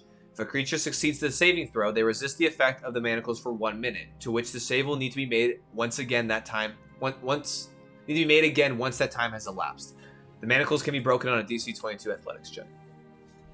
The magical item will break at a 22? Yes. Shit. Okay, that sucks. Okay, but yeah, cool. But they still, so got the weakening Yeah, ones. magical items don't also. This doesn't necessarily mean they're all impervious to any sort of what's the word? Damage or wear. You know, some of them aren't necessarily. And with your Identify, I mean, it's not like a super powerful enchantment either. So you're assuming that it definitely probably assists in keeping the integrity of the manacles together, but not to an insane degree. It's more like the manacles were imbued with, an effect rather than than like completely magical into themselves. Gotcha. So the weakening, I'll cast on the second one as well. Second one, as you take your 10 or 11 minutes, the weakening manacles as well. They're both the same. Okay, cool. And I'll send this all to you guys. And here's a quick thought, because I figured, and we'll think this out as well. Does this shit stack? Put them both on the same person. Is it 2 separate effects? You'd have to do some science. You'd have to try it out. Off, get over here. You'd have to try it out. Yeah. Get over here, you weak bitch. I will say that there is I didn't actually add it in, but I need to type it back. I need to type it out and add it. But there is a recharge. I forgot to add if they do come off, if they are unlocked, there is a reset time. If the magic effect takes hold, there is a reset. But I will write that down before I send it all over. No problem. And I guess with that, I will wait for Zahir and Sir Denric to return. Okay. I don't think there's anything else magically gained. I don't think so either. After a while, I'll ask Axel if Axel's in there. Check back in and see if he is available. Axel, did you pick up anything in the crypt there that you would like to be identified, or just anything on your person you want to have checked out? I end up knowing the full scope of magical effects if there's something. Honestly, I did not pick up anything inside the actual ruins. I think the majority of the stuff went to y'all. However, and I don't have anything on my person that I necessarily need to identified. So, but I appreciate the offer. Sure. I will say you do remember that you have 2 potions. Mm-hmm. Oh, I guess if I can cast Identify on potions, if it works like that, I'll try it. Yeah. Sure. Then I'll take because I gave one to Morello, and he very confidently drank it, which was great because I was not confident what it was. The other 2, I'll cast those on it just to let Zahir and Sir Denric have more time. Okay. And just hear repose or whatever the fuck noises they're making out there. Yep. So this potion of regeneration, the crimson coloration that had like bright pink, bright bits of pink that swirled around kind of collectively in this red kind of liquid as it kind of combined. It's a potion of regeneration. The creature that consumes this potion has its regenerative abilities enhanced for 1 minute. At the top of each of its turns, it regains hit points equal to 1d4 plus the creature's constitution modifier. Secondly, the orange kind of thick kind of liquid in that one is a potion of strength. A creature gains +2 to its strength score for the next hour. Fuck. I'm just giggling like this, looking at Morello. The things I can do. Dude, motherfuckers would get a 28 strength. All right. How long are you planning? I'm laughing with that, then holding out my scroll of enhance ability. Go. Shit's gonna stack. Nice. 1 second. Yeah. Well, you gotta inscribe that. Bro. You gotta write that down. Zahir, what are you? How long are you going to be using or how long are you going to be sparring with weapon? Probably like an hour. We'll take a break and then see if Bearden's available. So as you're sparring, as you're sparring for an hour, which is a very long time, Sir Denrick's like, "You sure you want to keep going?" And he's like, "Yep." So you guys are sparring for a hot minute, while Bearden is sparring. We're just like going over movements. Right. Yeah. You guys are. Yeah. Okay. I gotcha. However, it's kind of towards the later, kind of like just around the hour mark, all of a sudden you feel like your connection to this weapon was growing over the course of you using it and swinging it and doing the drills that Sir Denrick was going over. And at the kind of the top of this hour mark, all of a sudden, like you feel this connection hold with the blade itself, and you become attuned to it. Which gives you the properties and kind of how everything works. So it is the Sword of the Valkyrie. It is a +2 longsword. That's all context that you wouldn't know. It can only be attuned by a paladin or cleric unless the creature is a light-sided Aasimar. Upon attunement, the creature becomes proficient with long swords for the purposes of calculating bonuses while wielding this weapon. The weapon deals an additional 1d6 radiant damage on the first successful attack on the wielder's turn. Additionally, the blade allows the wielder to cast the following spells once per day: Bless, Daylight, and Wall of Light. And then I'll get this. I'll get this stat block later. Well, let's go ahead. I'm actually going to go ahead and send it over to each of you individually. Yeah. So let me go ahead and do that now, so that way you guys can have your cool little things. My stuff. Behold. My homie's rolling deep in the stuff. All right, I'm going to go ahead and send. Could you send me, if you have it like as text, the bag of tricks, if you have it as text?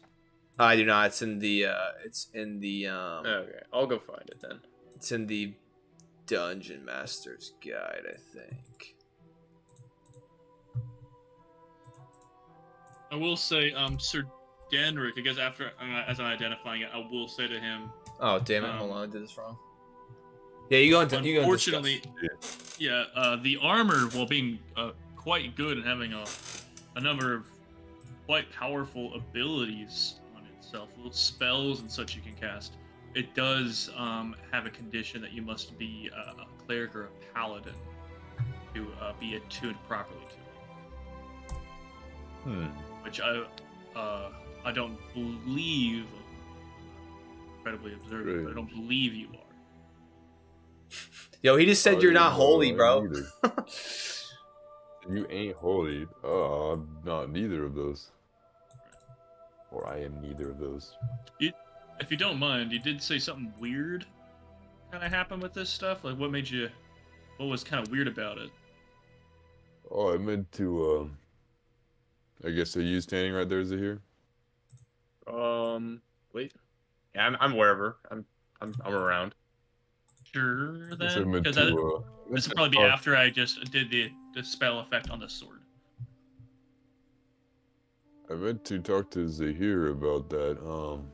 Well, so he didn't actually need you to identify the weapon. He actually attuned to it. That's thus learning the properties. Oh, of that's the what sword. you're saying. Okay, then never mind then. Sorry, continue.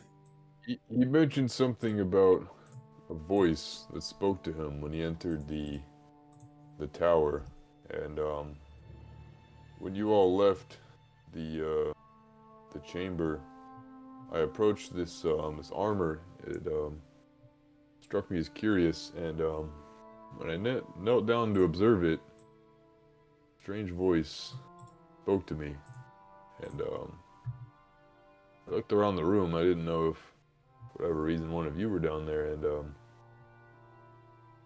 didn't seem to come from anywhere in particular. Playing a prank. Well, normally that gives me incredible pause, and it still gives me pause, but I went over the armor. There's no drawbacks to it that I can tell. I mean, it seems like a good suit of armor. The only question would be attunement. But if a voice says to you, perhaps it's not a bad idea to try it. I mean, worst case, you don't attune to it, but... Mentioned something about a champion. And,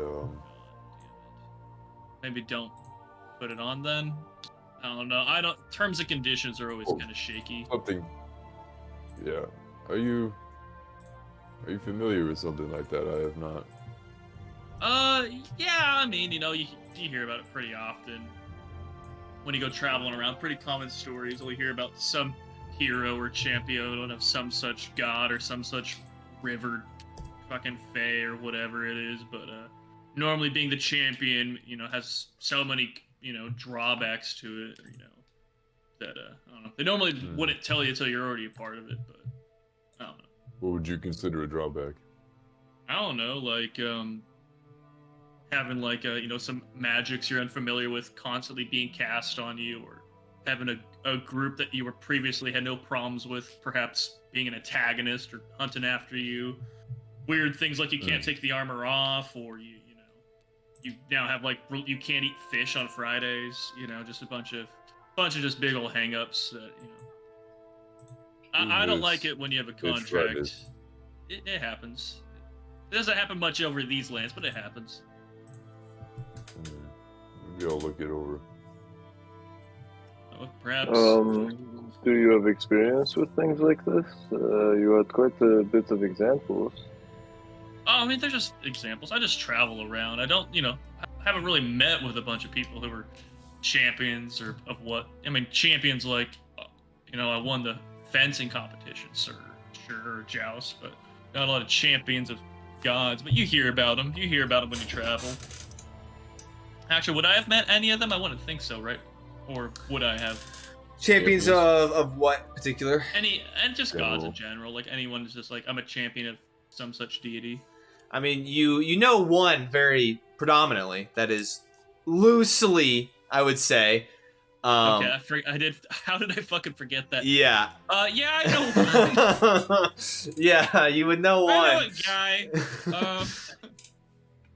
Yeah, I mean, in that case, to be fair, loosest definition of the term, but I know somebody who, champion of a god in some way, shape, or form, made a deal with a deity and is not a fan of it. Certainly was never a fan of the deal, so, But it depends on what you're doing. This might be a little bit different, but if he were here, he'd advise you probably not. That wouldn't happen to be you, would it? No, not me, dude. I mean, look, I'm living my best life. I'm with my with some pals, just eating some bugs. Yeah, you really take some wine. You take a juicy bite out of the remoraz. And I want to be like leaning back against Kavkin, just like against the fire, just leaning up against my boy, just. Yeah. Look at me. I haven't made any real bad deals. Well, I mean, you all make bad deals, but like nothing that's affecting me here and now. So. Well. Excuse me. You're all good, Sir Denrick. But yeah, that's the deal with the armor. Though, obviously we do have one cleric in the group. And I gesture over to Morello. But he also wasn't the one who was spoken to, so I don't know between the two of you who should try putting it on. But I guess that's really between you two. Or I guess if you have any insights yourself to hear. You think you'd... I don't believe I'm clerical in nature.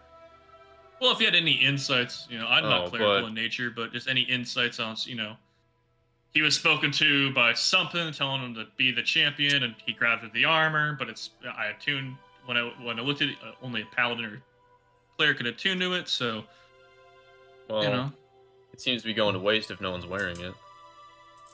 And yeah. if he can wear it, then I see no reason not to. Do you have a clearer vision of what led you here to this towers of here? I do not. What leads me around? Well, the stars, really. That's what leads me around. I follow the stars. But nothing in particular.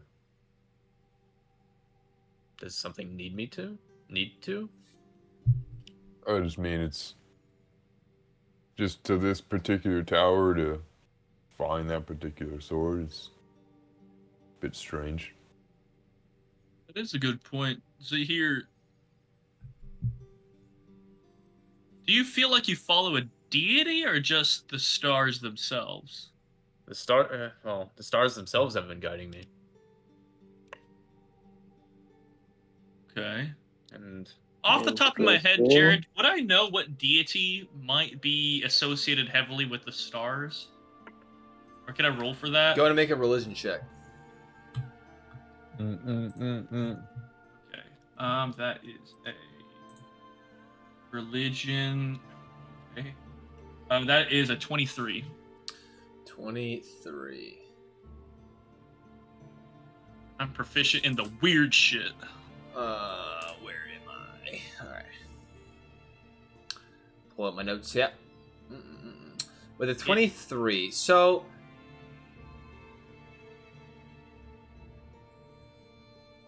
there are obviously different kind of interpretations of a lot of things. A lot of there are certain subsections. Like, I mean, for instance, a pretty good example is that you just met this group of Goliaths who, worship something called the Earth Mother or something. The Earth Mother, which could be the interpretation of whatever they might see in nature, and then give it some sort of personification, or maybe it speaks to them directly or whatnot. You don't necessarily know of any deities or any beings that directly correlate with the stars themselves. However, you do know that there is one archangel that does have the domain over life and nature, which I guess would be in that kind of realm, which would be Elia.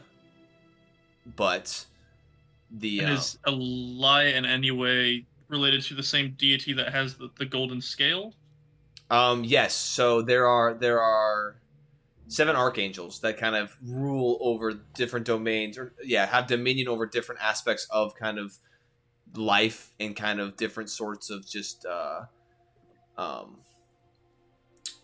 I guess different aspects of life, for instance, or nature, or or things within reality. But they are all bestowed upon these. They're all bestowed certain dominions based off the overarching deity known as Adonai. And he kind of bestowed upon these archangels to kind of fulfill these different roles within within kind of the different aspects of life. Okay, but those 2 archangels don't have a particular strong connection, outside of all the 7. Those 2 aren't particularly close in some notable way. I wouldn't say you would necessarily know the relationship. However, you do know that they have 2 different dominions when it comes to what they're kind of residing over. So, they might have relationships intermittently, or they might not.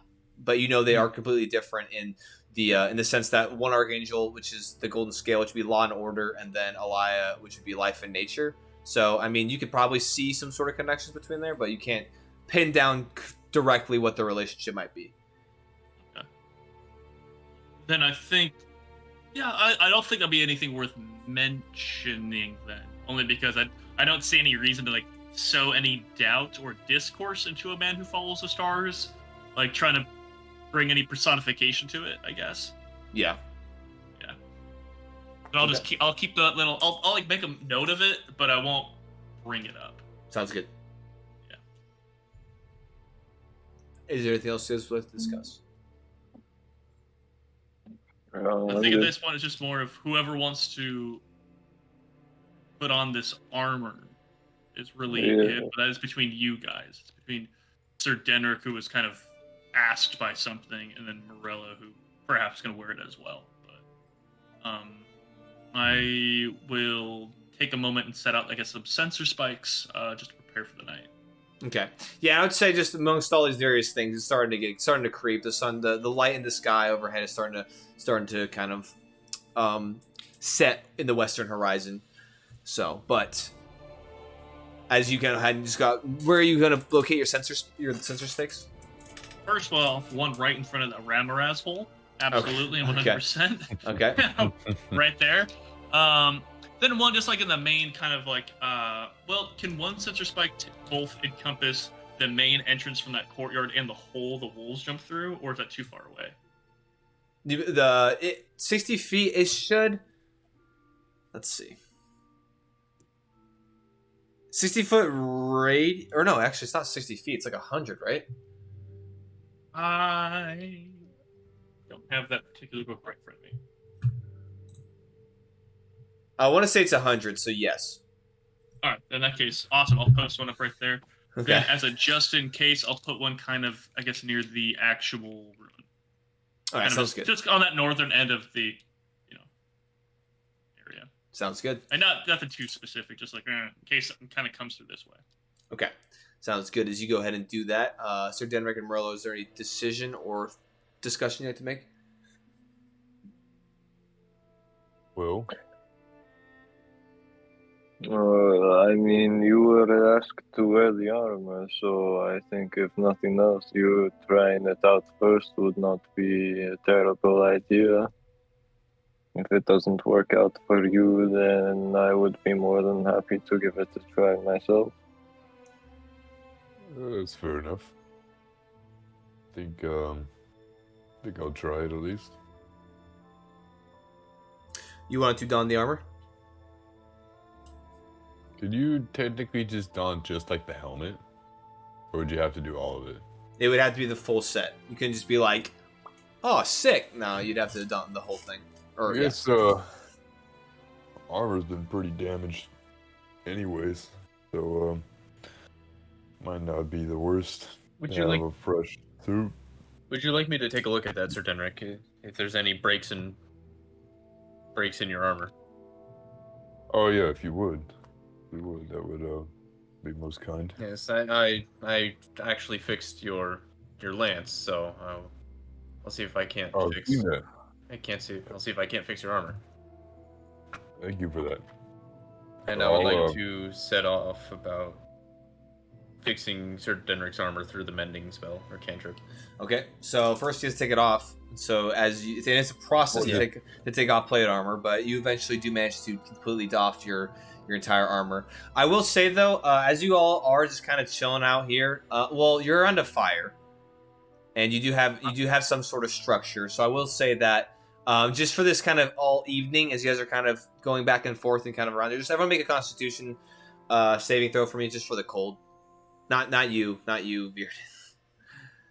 Go ahead and make just. I will offer though to Sir Denric, who's getting ready to fucking everything. Go hog out.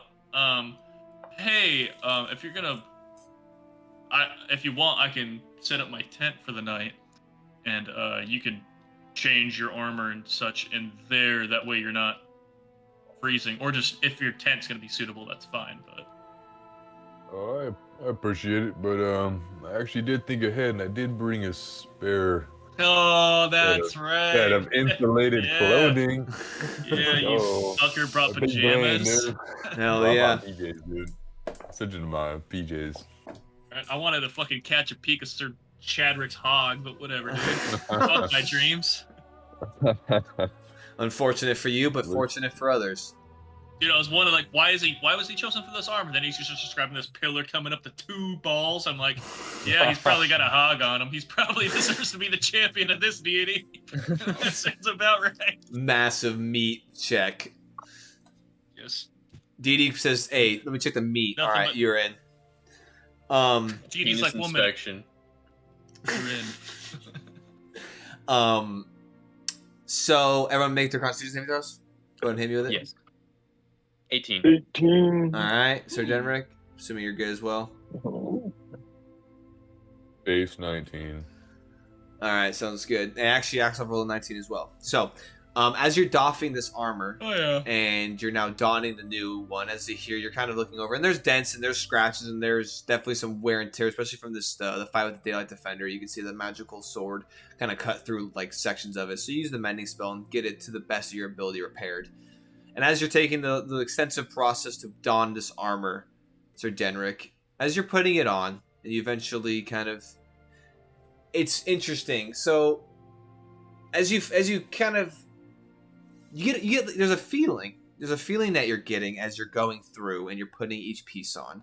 It's not like a super strong connection, but as you're going through and you're putting it on, and you finally kind of don the helmet as you have it all assembled, and you kind of spend some time with it, you know, for the attunement process as your compatriots kind of I mean, you have an understanding with that because you have the Sword of Heroes, but you know, you're kind of going through the attunement process. You're at the end of it, you don't attune with it because the prerequisites aren't necessarily met. However, you feel a connection.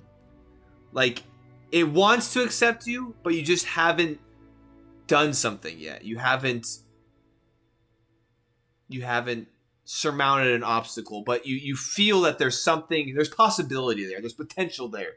It's just not accessible at this moment.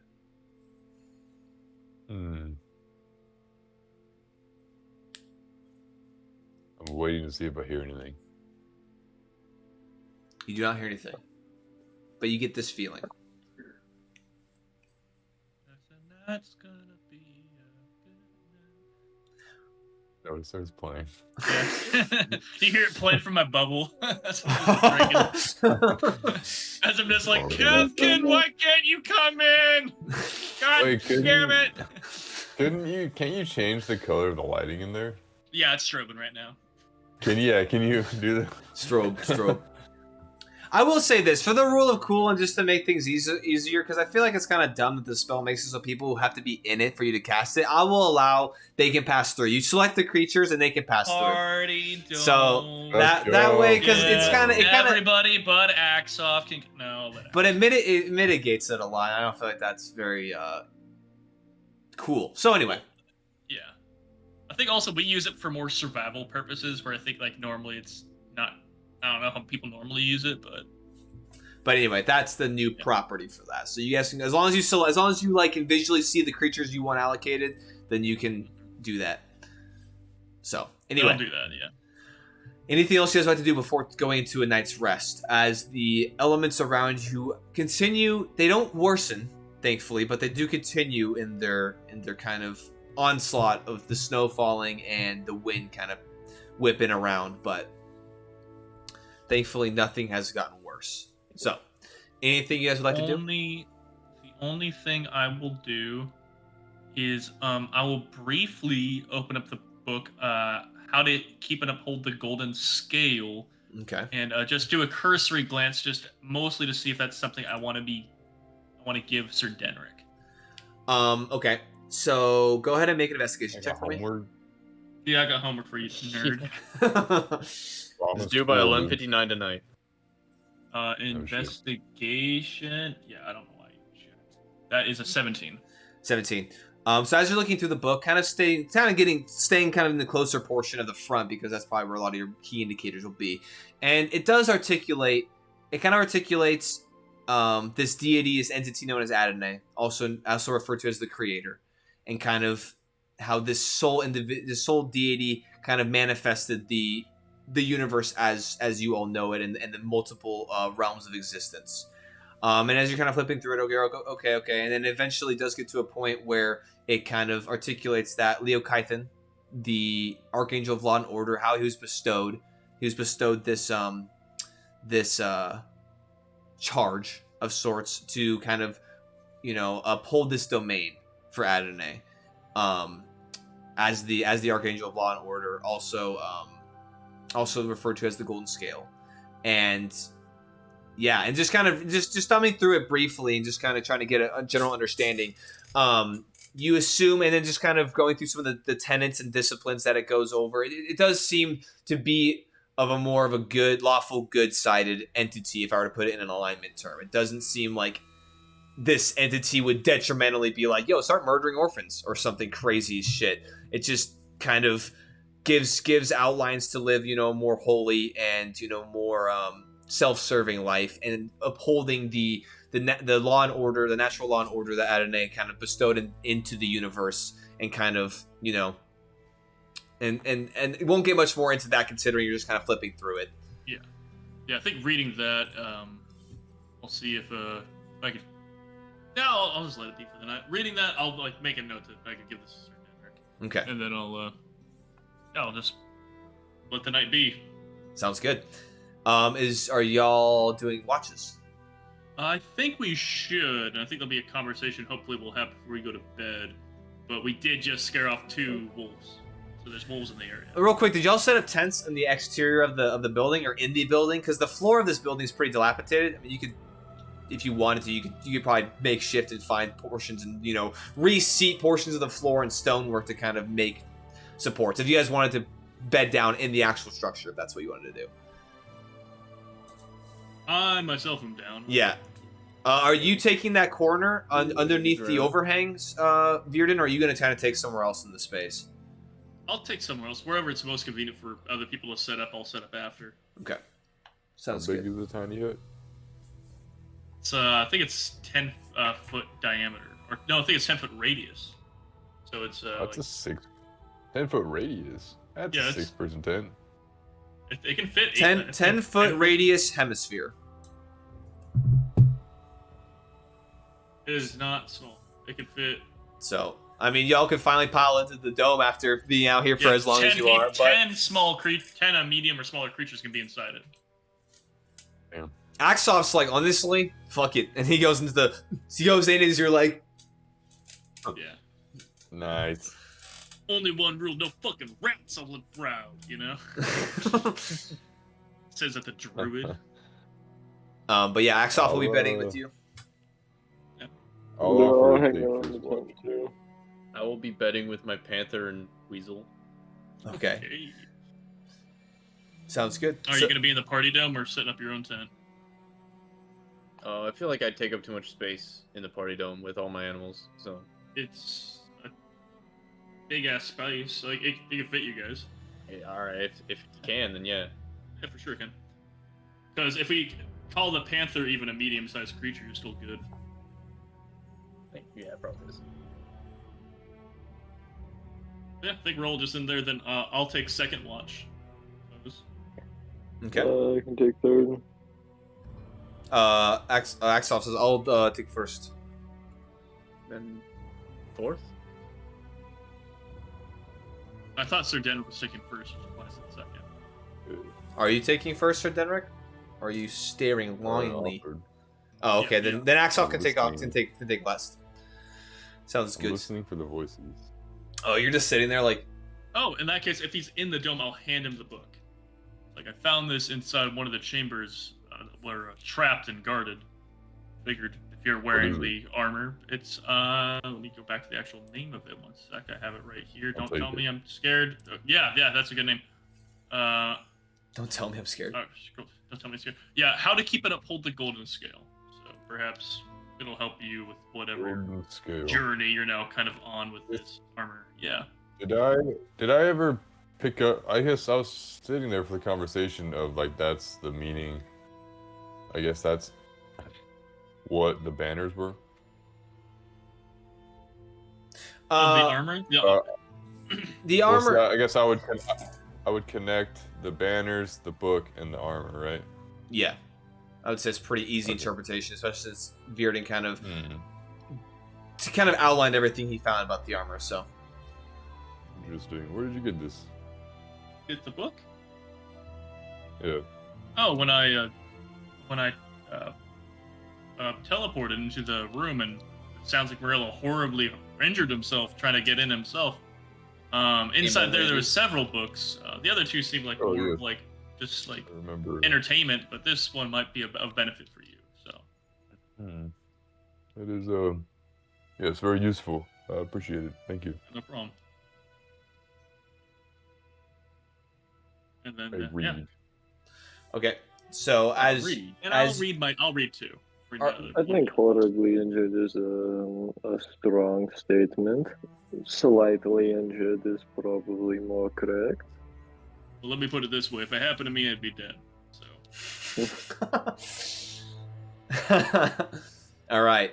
So go ahead and make an investigation check for me, Sir Denrick. Ooh, investigation. +1 int. That's gay. Dang, 17. 18, bro. 18. Ooh. So I would say that as you start to read, you kind of get describe similar to what I was telling Virden already before. You do get the kind of the outlines and kind of the preface of this kind of the context of this book, being that there's this entity known as Adonai, also known as the Creator, who has who created the universe, created the material plane, the mini planes that kind of extend beyond the reach. And then also just kind of discusses about Leo Kython, this archangel known as the Golden Scale, the archangel of law and order, and kind of how he has dominion over this kind of aspect of life, of how he is supposed to monitor and uphold and kind of be this vessel between Adonai and and individuals on the material plane and throughout on just kind of being a steward and kind of guiding individuals on how to, in allowing them to assist in keeping law and order and kind of, fighting evil and making sure that, this order of the universe is kind of upheld and that good, continues to triumph over evil and that evil is brought to justice and that they are condemned for, the transgressions that they do against humanity, against the inherent law that has been set up.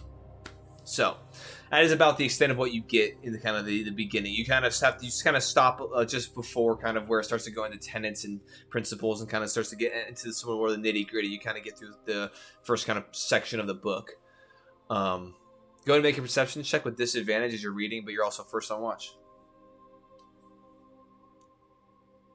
Oh, I forgot about that. Why is everyone else asleep? Oh yeah. Disadvantage.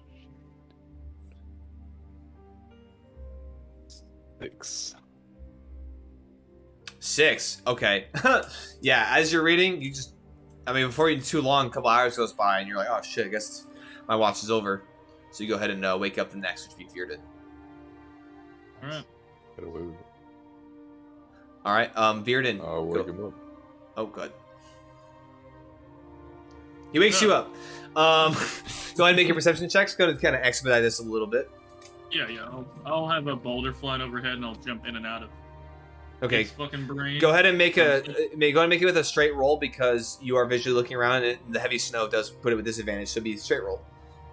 Okay. Yeah. Sure. That's 15. 15. As you're looking around, you don't necessarily see anything of note. However, one of your sensor spikes, the one next to the Remoraz hole, you feel deep within the ground, you feel a ping. You feel it moving. And then another ping. I want to say that it's incremental pings as you can feel it kind of shifting in the space underneath. But the pings, as it kind of continues to navigate this kind of area of the sensor, it kind of flutters off and moves and continues on. It doesn't seem to linger or anything as it goes in like a southeast direction, as it kind of came in from the west and just kind of like, so here's like your radius. It kind of like came in and then just kind of left. So it had made a heading southeast. Southeast, yeah, kind of down, yeah. Oh, great! Just the direction we're heading. All right. Well, I think I'll be a little grateful that we weren't still up or anything, because I believe if there was any more activity, we might have been a little bit shit fucked. Yeah. Yeah. But other than that, your watch is uneventful. Cool. And then, yeah, if that's the end of it, I will wake up. I believe it was Morello who was next. All right. Morello, go ahead and roll your perception check. 10. 10. Okay. Is there anything you want to do on your shift, or are you just keeping an eye out? Kind of keeping an eye out tonight. A little more tired from my long day. Yeah. You drift occasionally, but not become fully unconscious. But nothing happens on your shift. It's uneventful. As you wake up, Zahir. Go ahead, Zahir. Make a perception check. Yes. I would say a lot of this is auditorial, just because. Is that a 20? That's a natural 20. Natural 20. Nice. Nothing happens. You do hear. yeah. You do hear. So you hear some disruption, like out in the forest, or out in like the landscape around you. You kind of hear, an assortment of different, movements and things that might catch your attention. But as you kind of hone in on them, thankfully nothing seems to get closer or prove any threat to you and your party. Or your ox. So. Excellent. All right. And I wake up Axel. Sounds good. He's wake up Axel. He'll make his check. However, natural 20 for him too. But while everyone was, kind of doing their watches and whatnot, Sir Denrick, I'm going to ask you to come to the secrets chat for me. Please. Shit. Yes, I love secrets. Yay! Yay! All right. I'll see y'all back here in a bit, boys. I'm just.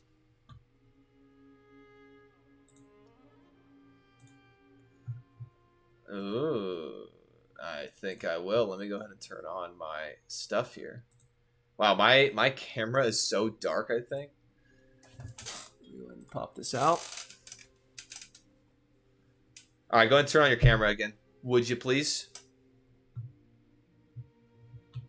All right, bet. Let me go ahead and get the music going here.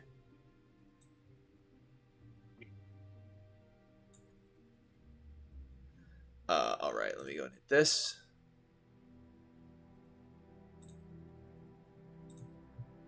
So, Sir Denrick. Dreams. So after your shift, as you're reading, you kind of close the book, and it takes you a bit to go. It takes you a bit to finally fall asleep, but eventually you do. And you kind of have, a variation of dreams, and just the normal stuff, thinking about, home and, different things come to you. But then, middle of the night, you find yourself opening your eyes, and before you see a finely crafted carpet, one made of green and gold. You can't feel the carpet. You can't feel the material of the carpet due to your adorned armor, as you're kind of looking down in the space and you can see kind of pieces of your armor. And then you realize you are on one knee. And as you look up, you can see that you are within the King's Keep in the capital city of Lionsgate in the Kingdom of Weston. As you're looking around you into the space. And you look up, and standing just in front of you is King Aenor, with his long kind of brown hair tucked behind his ears. You can see his crown resting on top of his head. You can see his pointy kind of nose and deep blue eyes staring at you. Face covered in wrinkles with years of age and experience. You see, off to one side, he holds up his sword, the blade pointing straight up to the ceiling. And as he turns away from you and looks to the crowd, as he looks kind of behind you, you can now look and see that, the crowd's kind of off to your left and your right, kind of in the seating and standing. And you see him look out to these crowds, and you see his mouth moving, but you kind of hear, it's kind of like, it's like muffled, and you can't discern what the words are.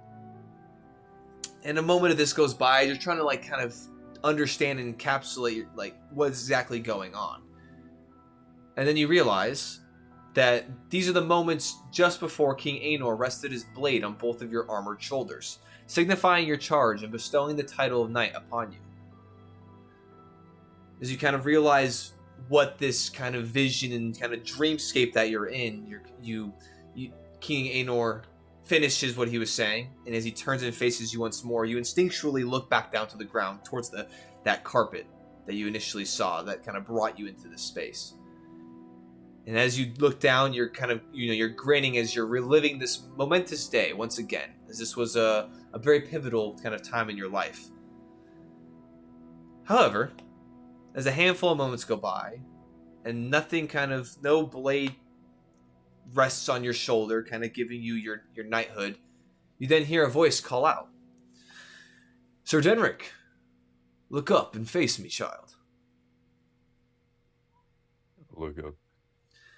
And as you look up, you see King Aenor, who was previously standing before you, is no longer there. The room that you had previously been in has fallen away. You now kneel within a grand marble hall with large supporting pillars that protrude from the floor and rise into the air. And as you're kind of looking around, smooth walls, you can see that there is kind of a carpet of almost like this white gray that rests underneath you. And as you follow these pillars going up into the what you would assume would be the ceiling, however, there is no ceiling. And as you're looking up, it's just this open kind of top roof as you see just like kind of shifting clouds of like these white shifting clouds as you see streaks of light emitting and kind of cascading down into this interior space. And you see the pillars continue into the clouds, going farther and farther, and then eventually they become out of view entirely. And as you kind of are looking up, and then you eventually look forward, and you can see up a couple of steps on this raised platform. There standing before you is a figure. However, he's hard to kind of discern as you see that where his face or head would be, you see this bright kind of light protruding out into this space. And the light kind of piercing your eyes and making you have to squint, and it's hard to kind of discern details. However, you do manage to make out that he's wearing pure white robes. And you can see kind of like tucked into one corner, like off, with onto one side of his chest, kind of with one arm and the other one kind of supporting the base of it. You can see that he is holding what looks to be a similar golden scale that seems to be a repeating trend that you've encountered these last couple days. However, there's not a lot of detail you can make on the actual scale. You can discern that it's a scale of sorts, but then you eventually have to just look away because the light emitting from this entity is just too great to be able to stare for too long. And as you kind of turn away, you hear him call out, Sir Denric, you are quite the bulwark for good in this world. You stand up for what's right and seek justice for those that wish to spread corruption and evil. You serve your king and countrymen honorably. However, I sense an emptiness within you, a yearning within that desires something more. As he pauses, if there's anything you'd like to say. He's kind of waiting expectantly. Where am I?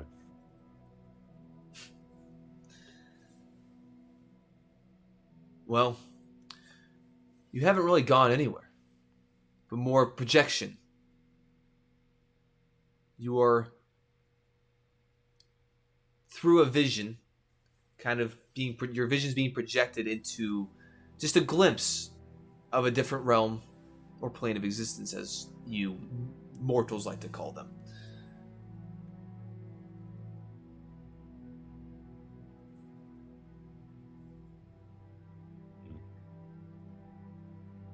Is this a dream?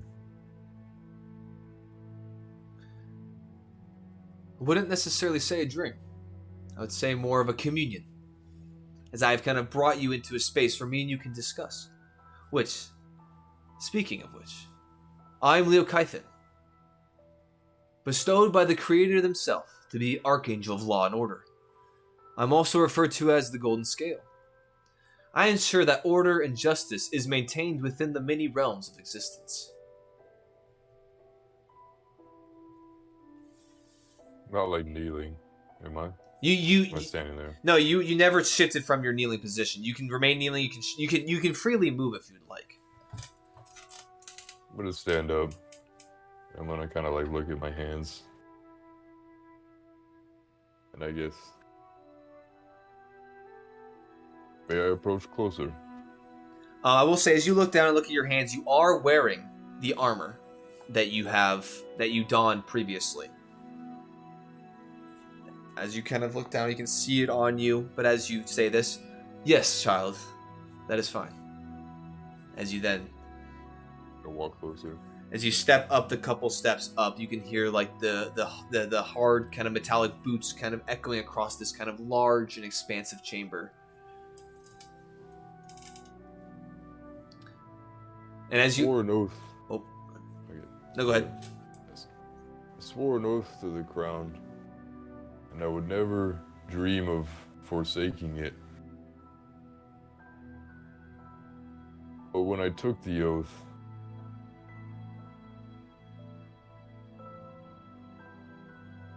I don't know, I figured for a while we had smaller, I guess not a lot of problems in Weston. You know, nothing of the greater aspect, something that would bring glory or would make a true difference. The kind that you hear in stories. I guess as a child, yes, that's what I always dreamed of. I always looked forward to the day I was knighted. You can see that this kind of bright ball of light and as you step a couple steps closer and kind of come up onto this actual elevated platform, you can see it's almost like this light is also fiery, as the makeup of almost like flames as it kind of emits into space. And you see, swearing an oath to a king or demonstrating fealty to those placed in power is honorable, as long as the authority is honorable in and of themselves. However, there is so much more to this life than kings and queens, and lords and ladies. There is so much more evil deeply rooted within the many realms than just wolves terrorizing farms and large beasts of prey preying on the innocent, or entities like brigands and bandits using their strength for evil and to harm. And so I feel like your innate desire, the desire within you that's pushed you, elevated you to become a knight, to swear fealty to this crown. In a way, it was just one small step in leading you to swear fealty and push you to lead a holy venture for an even much bigger crown. You see, Adonai, the Creator, created all living things and entities and the material planes as we know them. In this creation, he established a law and an order that, whether you know it or not, resides over the multiple planes and the world as you know it. However, there are many entities that do not rest when it comes to disrupting this order and wanting to seek out any ways to root their vile, corrupted plans and malicious intent on the kind folk, the creations that Adonai planted and placed on this world. They want to pervert them, persuade them to turn against good. So, I find it interesting. It isn't very often that I find someone as devoted to righteousness as you are that hasn't already found a higher calling amongst the various archangels and the realms of influence that they maintain. This being the case, I want to offer you the opportunity to fill that part within you that needs fulfillment. The part of you that knows there is more to this world than just what meets the eye. Because, Sir Denric, there is lots that goes on that you don't know about, that many people don't know about. Evil that tries to rise up.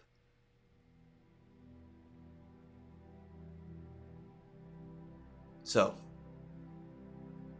if you wish to expand your knowledge and your horizons, I simply offer you an opportunity to align with myself, and in doing so partnering with Adonai in order to root out these corruptions, in order to bring law and order of sorts back to these pockets where disruption and chaos reigns.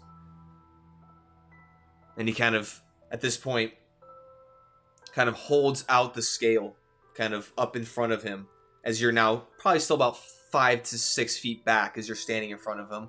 You're like head's kind of half down, squinting, but you're trying to be receptive as he holds the scale out in front of you. Just waiting.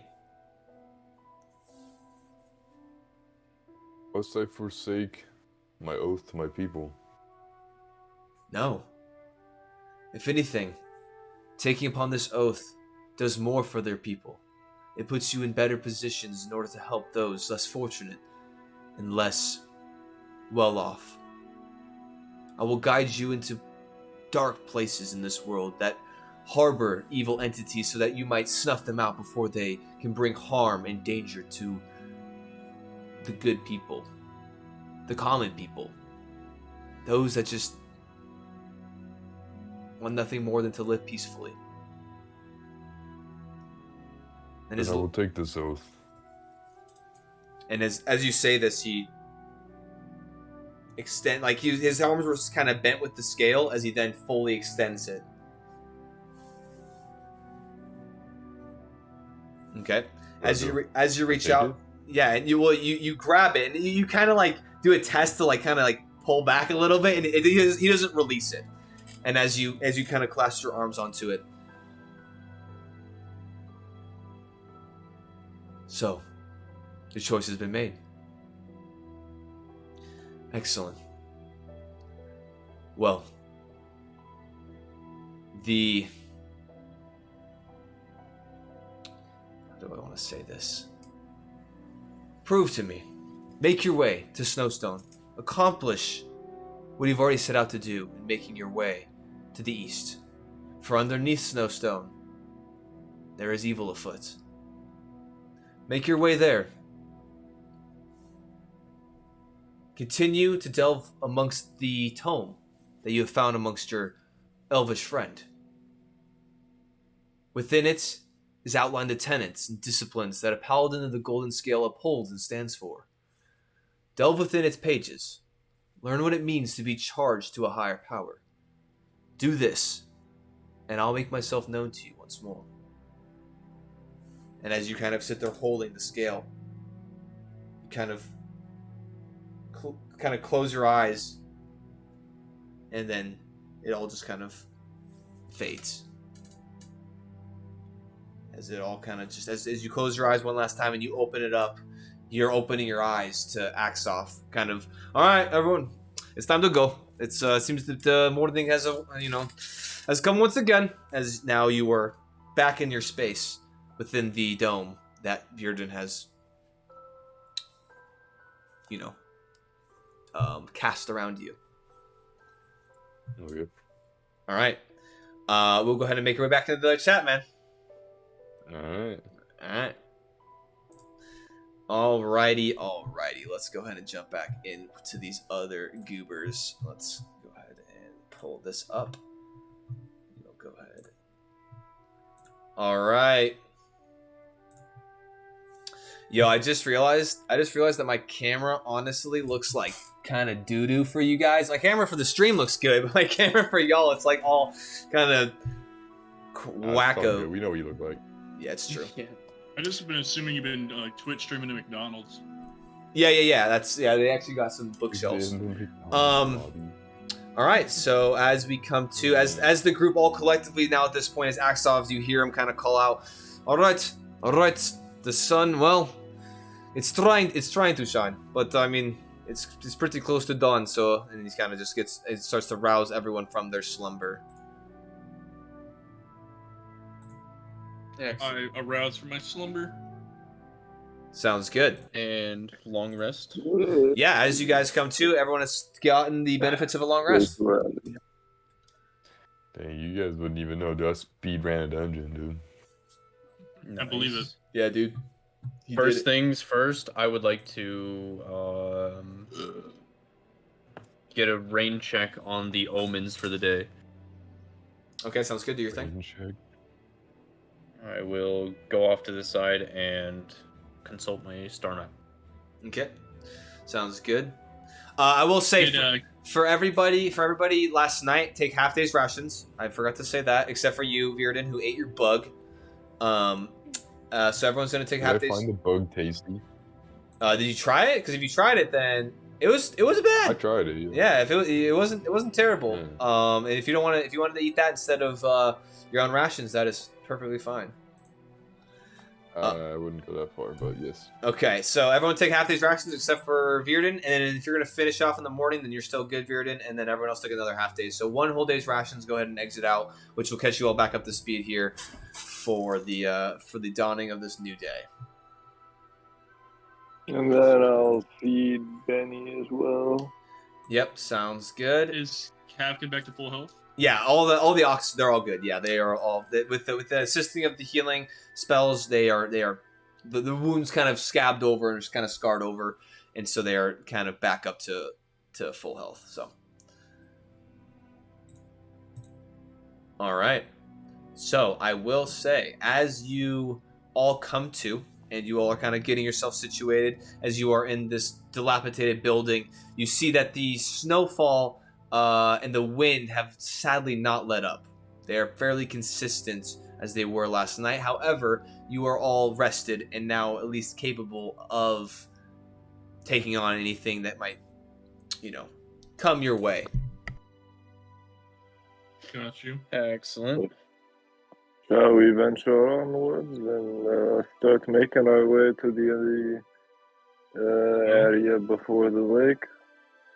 Well, you guys should know last night, didn't want to wake anyone because nothing came of it. There was some activity on the sensor spikes, but pretty far down.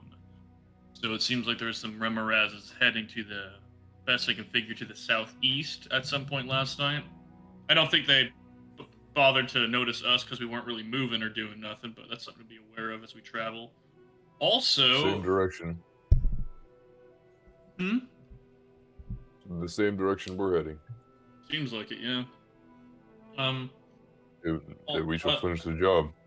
Well, I don't think we should. We could or should. We should. They might finish the job. But I was gonna ask, could you tell what the weather's supposed to be for the day? Is it supposed to get worse than this? I guess I could see if I can find any omens through the stars.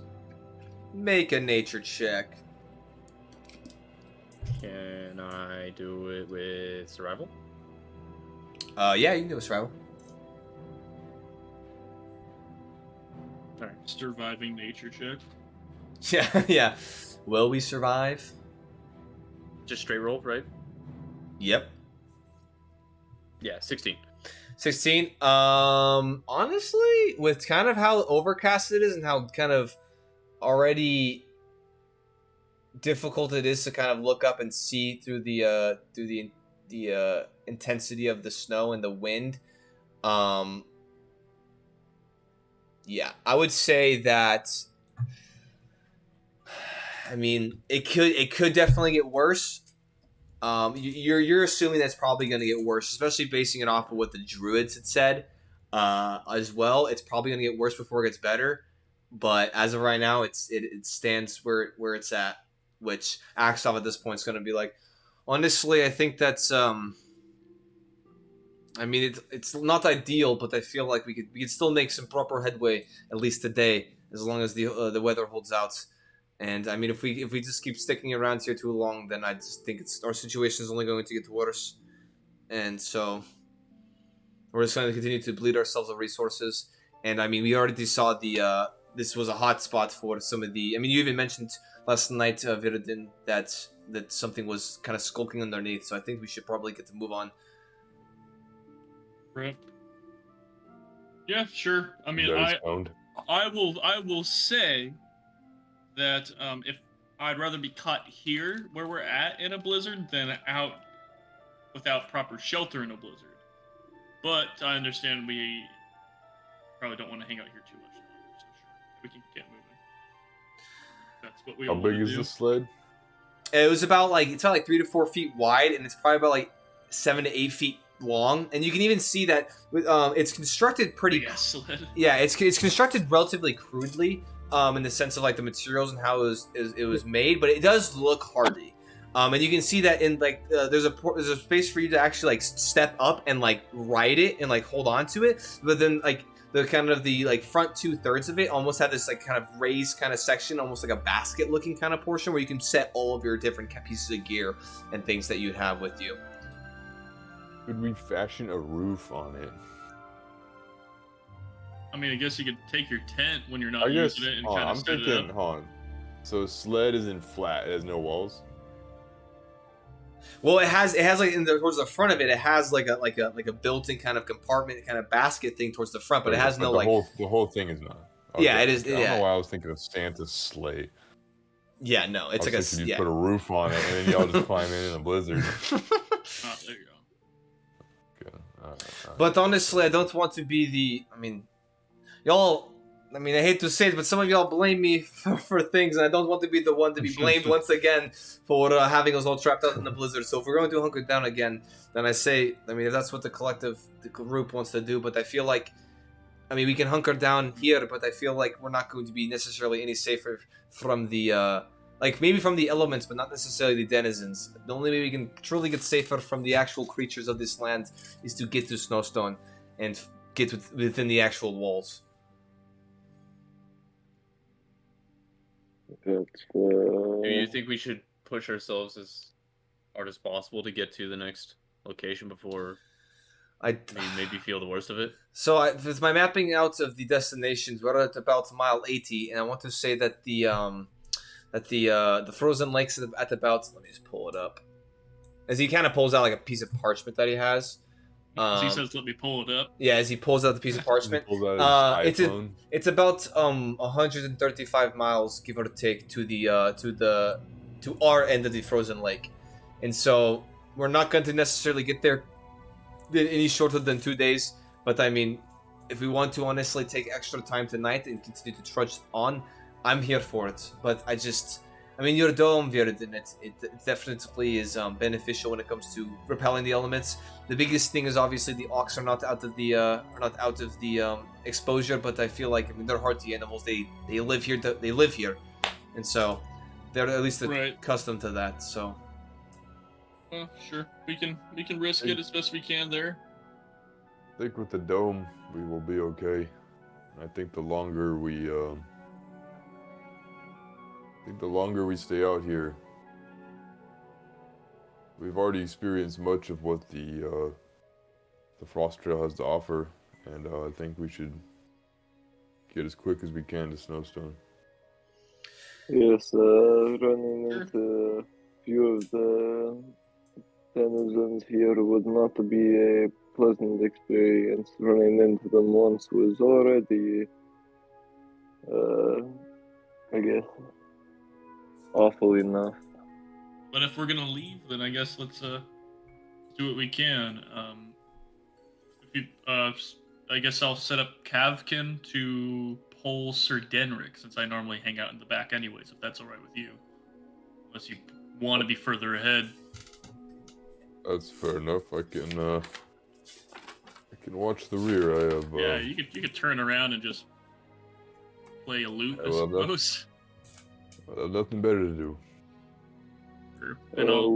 You are in store for a mighty tune, I will say, there, Bearden.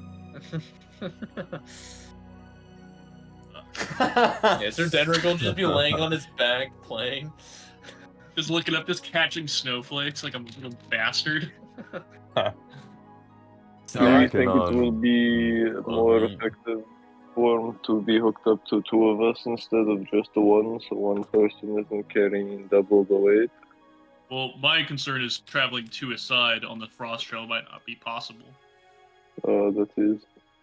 But we can switch off. I mean, it's a rope. My plan is to attach it to either side of Kavkin's saddle. So hopefully. Yes, I think maybe swapping out the oxen that pull it would allow us to travel further without needlessly bearing them down. I agree. I'm gonna cast Unseen Servant to do that shit, as I'm gonna do what I need to be doing, which is going to the Remoras and getting more meat for the journey. Okay. He said can't be bothered. Okay. As you Can't be summon the bothered. Unseen He ties Servant, better knots than me, dude. He knows how to do the How- actual hitches. how much He was a time? Boy Scout. How much time do you want to spend getting Remoras meat? It took you about half an hour to get 2 days worth. Depends on how long everyone else I don't takes. think we have I'll that want to spend time. at least a half an hour as everyone's getting their stuff together. Okay, so as the Unseen Servant has to get everything attached, you spend another half an hour. You guys did want to get up a little bit before dawn to give you a little bit extra head start, so I would say that the light is starting to kind of appear, kind of starting to illuminate the dark covered sky of the clouds. But yes, you get 2 more days worth of meat from that shit. And then I do. as everything I is do. now situated and settled, what is the marching order that you guys are going to be heading in? I'll take point. Okay, Again. I'll Okay. continue to do that. sounds good. I'll go right behind him. Okay. I guess Axoff is next, because I got Sir Denrick and myself as the ass of this train. Okay, and then it'd be Virden. Yeah. Hey, what are you saying? Say, tragically, a hero is lost in the events of combat, so we have to have you at the ass for the rest of the time. All right. So as you all, Shut up and read your book. A noble knight reduced to a sled. As you guys make your way out into this venture, it is obviously pretty damn cold. So I'll need you all to be making. I want to say it's every hour you will be have to making con saves. Yes. Ooh. Start Yeah, a little fire on your sled. yeah. Every hour I'm gonna need you guys to make con Yeah, saves. okay. So, first hour, two can make perception checks, or one can make it with no advantage because they're at disadvantage because of the snow. So up to you guys. I'll make What was one for the So rear. two perception checks we made. They're at disadvantage unless you guys want to combine your efforts and then make them at a normal roll. Because the snow is impeding your ability to truly perceive the area around you. I could see. I'll be one of them. Okay. I'll do the Someone other else. one with Balder to offset the disadvantage. Okay. That works. Okay, so Zahir, go ahead and make yours with disadvantage. You see behind- Dang it. Okay. 21 total. 21 total? Darn it, 21. Dang it, only a 21. Well, Damn. it was a nat 20 and a 13. Ah, you're not gonna believe this, but it's 21. Oh no, rats! Damn it! So for the first hour of travel, as you're making you're looking around, making sure nothing is taking you by surprise. I will go ahead and have everybody make their Constitution saving throws. Besides you, Virden. May I ask a question real quick? Yeah, what's up? So the spells through my Sword of the Valkyrie, those are not prepared, correct? Those are not prepared. They're through the blade. Yeah. All right. Yep. Axoff's good. Sir Denrick, what was your con save? The heavy cloak was +3. Yeah, and then with advantage, I want to say. It should be in rules and mechanics if you want to double check. But yeah. Yeah, it's With advantage? it's +3. I got it written down, and then you have advantage with insulated. That is a strong player, bro. Right there, writing shit down. I like that. Yeah, you have advantage and +3. Okay. This is the first heavy cold we've been in. Give me a break. Sheesh. And it's not windy, right? It is windy. It is 21. Okay. Oh, 21. never mind, yeah. Zahir, you're good. Or Zero, what would you roll? I got a 18. 18 Morale, would you roll? 30-20. All right, cool. Everyone is managing to hold out for this first leg of the journey. Second hour, as you guys are traversing this landscape, you can still see the kind of there is no discernible kind of tracks to follow. The heavy snow, the thick kind of the thick and heavy snow across this landscape, as you hear the as all the oxen are just trudging through this multiple feet of snow with relative ease, thankfully. And you can see that the biggest indicator as to where you need to be navigating is the kind of disruption of trees in this almost kind of alleyway that you've been following since the beginning of your journey, that they carved or cleared, or maybe it was already naturally there, whatever it might be, that indicates the frost trail. And though it might be hard to, see further out, you can still make out the, where things kind of ebb and flow, thankfully. All right, hour 2. I would like to call out to Axov. Go ahead. Would you like me to ensure our direction of travel every once in a while, Axov? Honestly, I think it to be beneficial. Okay. If the weather gets any worse, I think that we'd obviously need to we'd probably need to be a little bit more keen to it. But I think that so far so good. But definitely, I think it'd be beneficial. You never know, because there are different points where trees can protrude out and make it kind of difficult. So I think that'd be a good idea. All right. Occasionally, I will cast light on a special stone that I have, and then use it to project my star map to ensure our direction of travel. Okay, sounds good. And then I just light on my sword just so we have a little bit more light and know where we are. Okay, sounds I put good. my cowl up higher so this doesn't bother me. Sounds good. As the light kind of starts to burn a little bit, it starts to just As the light's only getting to be like- too much, I'm like, God, it's already we're already snowblind. And I hear You- a guy playing you- flute you- behind you me, just pull- like, God, You pull the have a bit of drawstrings. a hangover. You pull the drawstrings, sinking it over your headboard. All right, next hour. I'm not gonna make you guys roll perception checks every hour, so those still hold. Next hour, go ahead and make your Constitution saving throws. Imagine rolling Constitution saves. Ooh, oh no. Oh no. Get a little chilly there playing your lute there. Have to take your gloves off to strum the strings, huh? A 10. 10.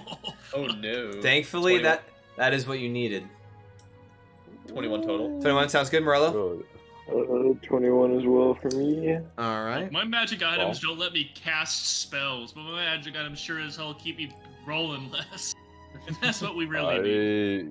How could I feasibly sleight of hand Bearden? You're gonna crawl up this tightrope Oh, up What I if want to I- say, like, rope? what if I, it's like like, 15 feet away, like 2 ropes coming off. Like, there's a bit of distance. Just Yeah. It's not like right up What on if your I- ass. I'll hold on to the hair under the underside of the ox, and I'll Hold on to Kafkin's ass hair and climbing up it. All right. Third Constitution saving throw. Everyone make it for the 3rd hour travel. Ooh, He's gonna axe get us off. through attrition. Ooh. Gonna get us through attrition. Axov's fine. Oh Axov's no! fine. What He's not dead Oh, weight. it Oh, wait, was- he it was has- a one. Bitch. Wait, no, he has the proper. 13. I forget he has an advantage. Okay, he's good. 13 sounds good. Denrick, go ahead. Advantage saved me as a 1 then a 14. Nice. I'm waiting, bro. I'm waiting for One. these. Bro, he said mass rolls is what's Is it here? Go ahead. Oh, 22.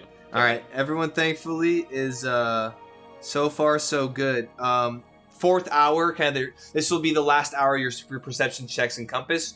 So far so good. You can hear the howling winds kind of every so often running north to south across your path, which is more ideal than not, better than face long. But as you guys are keeping your eyes out, not much disrupts the area around you. Make your last Constitution saving throw for the first half portion of this travel. And it would be Natural what is the 1. weather? Axoff does in fact get cooked. Advantage. He rolled a 3. Oh. Oof. Oof. So What, Axoff. Dude. So what is the weather rating currently? Or do we not know? It would be moderate snow, moderate wind. What about like the coldness? It would be. I want to say it'd be cold, but because of the wind, it's making it feel one more up or one more cold. Severely. So it'd be severely, yeah. So Only okay, severe Axov, get it together. but that's metagaming. Y'all don't know. I shouldn't have said anything. So yeah, he doesn't say Well, I anything. mean, Can I we know roll? how cold it feels. No, yeah, he doesn't Can say I anything roll? though. Can I roll in a survival check? To Perceive the coldness? you're at the back of it. I'd say it'd be kind of difficult to see Axoff, as considering you're being tugged behind Virden. I don't care about Axoff. I'm talking about for me. I just want to kind of see. No, he's saying we know how cold it is. We just wouldn't know for sure that Axoff effectively failed his role. Yeah, exactly. Also, that's not what I'm worried about. I just want to see how cold it is. Go ahead and roll a survival check. Look, at this lick rate, my I don't finger care and about the hold it up money. to the- Axoff getting there is like a happenstance. 2. It's fucking cold, man. Now, hold on. I only get to add my modifiers. With the 2, let me add my modifier. Dude, it's a 46. Oh, 7? shit. He's goated? 7? No, it's cold as shit out here, man. 7 clutch? It's 7 it's cold as shit. I will say, though, Okay, hold on. Alright. as you all this first half of the day, as you were making your kind of 8-hour long, unless you decide to push farther, your 8-hour long journey, I'm supposed to roll one more. I didn't roll. for survival. No, for coldness. Oh, Ooh, 1 and then that 20. Now do okay. I know how cold it is? Yeah, it's still fucking cold as shit, man. Oh, okay, cool. However, so this first 4-hour leg of the journey, with you kind of staying in Balder and Zahir making keeping an eye out at the front, thankfully no issues, nothing too crazy besides one kind of shivering Axoff, which I will say. What's your passive perception, Morello? And Virden? It is a 12. I believe mine's gonna be the same.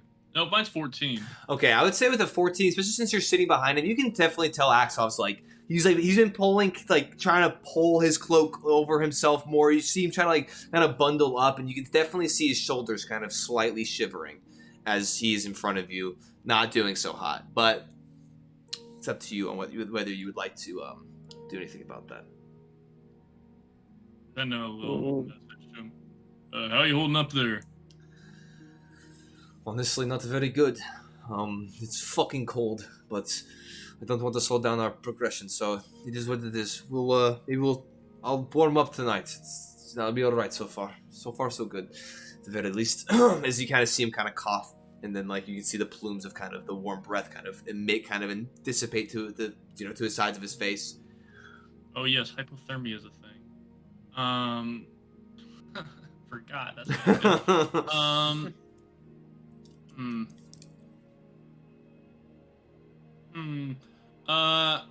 Fuck it. Would you like my cloak? Would that help you? Another cloak? Honestly, no, it's fine.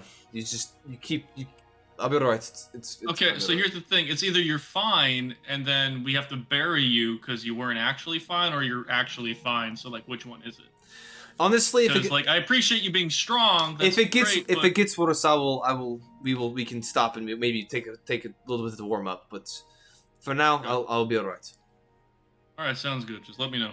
Alright, sounds good. Now, at the top, the first half of this day, uneventful. Now, I'm gonna need somebody to roll me a D8. Who do you Ooh, want I'm it good to at be? those. Do you want to roll D4 to see who rolls a D8?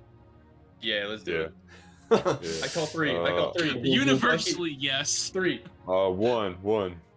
Let's go. Okay, we didn't allocate numbers to people yet. That's what we're doing. Yeah, we That's what we're did. doing. Oh, sure. I'll be 1. Yeah. So, Okay. Listen- You be 1, I'll Sir be 2. Denrick was just. Yeah, he was saying he'd be one. Oh, it always runs 1 when you don't need it to. I'm 3. Lucky number 3. 4. Alright. Yeah, so just okay, so Virden 1, Denrick 2, Zahir 3, Morello 4. Go ahead and roll your someone someone roll D4? You roll it. you roll the D4. Oh, bro. you want Whoever wins rolls a D8. gotcha, Yeah. gotcha. You hold our fate. 1. You hold our fate. Ah, fuck. It's Alright. your fault we fight a dragon now. Oh, frost dragon. Alright. Frost worms. Put through the fucking. I got a 1. Hope that's good.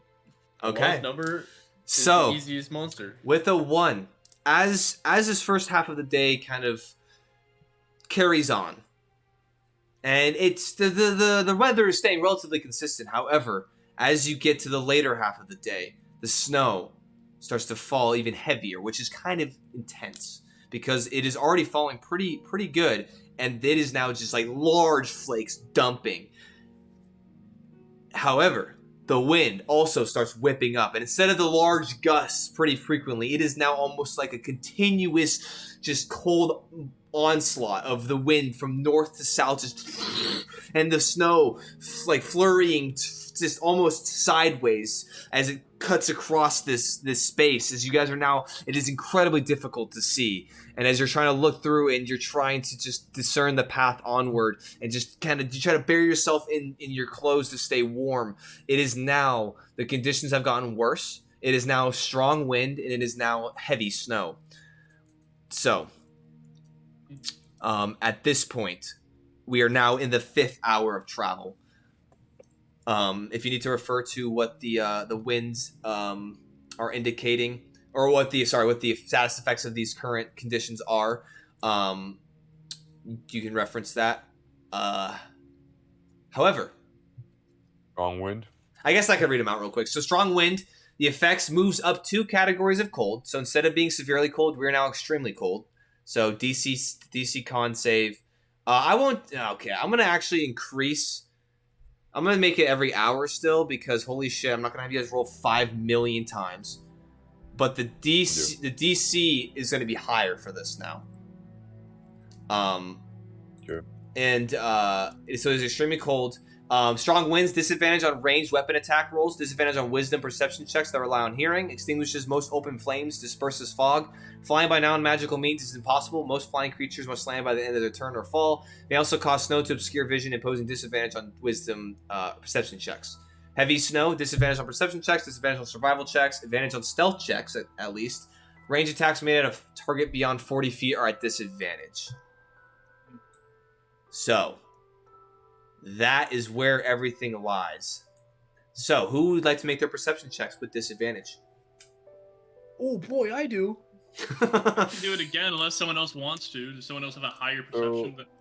Me, We I would do. technically all have insulated though, right? Because it doubles the time between con saves. Oh, All cold conditions. oh, you know you're right, and so that would actually make it so that the What, check. are we gonna do 2 hours or still 1 hour? We could probably just keep it at 1 hour. No, I'm gonna. So yeah, I'd keep it. Okay, so So that I think I thought about that going into it, knowing you guys were gonna do that. So yeah, we'll just keep it at. Okay. We'll just keep it at 30 minutes, meaning making it an hour, and then I'll adjust if needs be. But yeah. Okay. Good. So Gotcha. with that, go and make your perception checks. Okay. Well, I'm gonna do the same All thing, so for- I offset the disadvantage. Okay, I made mine. 15. I got 11. 11. Okay. As you guys are kind of looking around, it's getting very difficult to see. However, you see here, you being in the front, as you're looking around, you can continue to maintain visibility on the path ahead. So that's good. As you're kind of in Balder, actually Balder would need to land because of the wind. It is too great for him to be able to maintain. You want me to make that perception check myself then? No, that's fine. You kind of go up, and as he looks around, he just gets immediately blown and kind of has to cream back down and land back on you. What a nerd! Yeah, so I'll just have him chilling with Cap, and he can get in my little cloak and fucking hang out. All right, sounds good. Ever make their Constitution saving throws? Constitution. Natural 20. Nice. Okay. Let's go to 25. 25, 15. 15. And Virden, you do have to make one. You do have to make one now. Okay, so what's the modifier now for this? So for you, it would be it basically be the equivalent of cold. So your DC will be still 10, and then however you're making one every 4 hours. So basically, this will be the one you have to make. Okay, well, plus my insulated clothing, plus my thick cloak because the guy didn't take it. Yeah, it's like a 22. Sounds good. All right, so as you guys continue to trudge on, hour 6, making their Constitution saving throw. Oh shit! Axe off. Buddy. He's doing. Yeah, he's chilling. I'm not saying anything. Is he chilling? Is he chilling? I'm not. I don't want to. Chill over. I don't want to say anything anymore. So, He's literally Sir Denrick, chill, bro. what are you doing? 16. 16. Surviving. Yeah, surviving. Viren. I need to make it every 4 hours. Yeah. Yeah, this will be the start, Every and then 4 you'll be hours. good. I already made mine. Got 22. Yeah, here. Oh it is. yeah, Here yeah. it is. Sorry, you made is it one here? last time. Is it here? Go ahead. Yeah. 22. 22, and then oh yeah, sorry, we're on hour 6, and then Morello, you good? Yeah. 15. Okay, 15.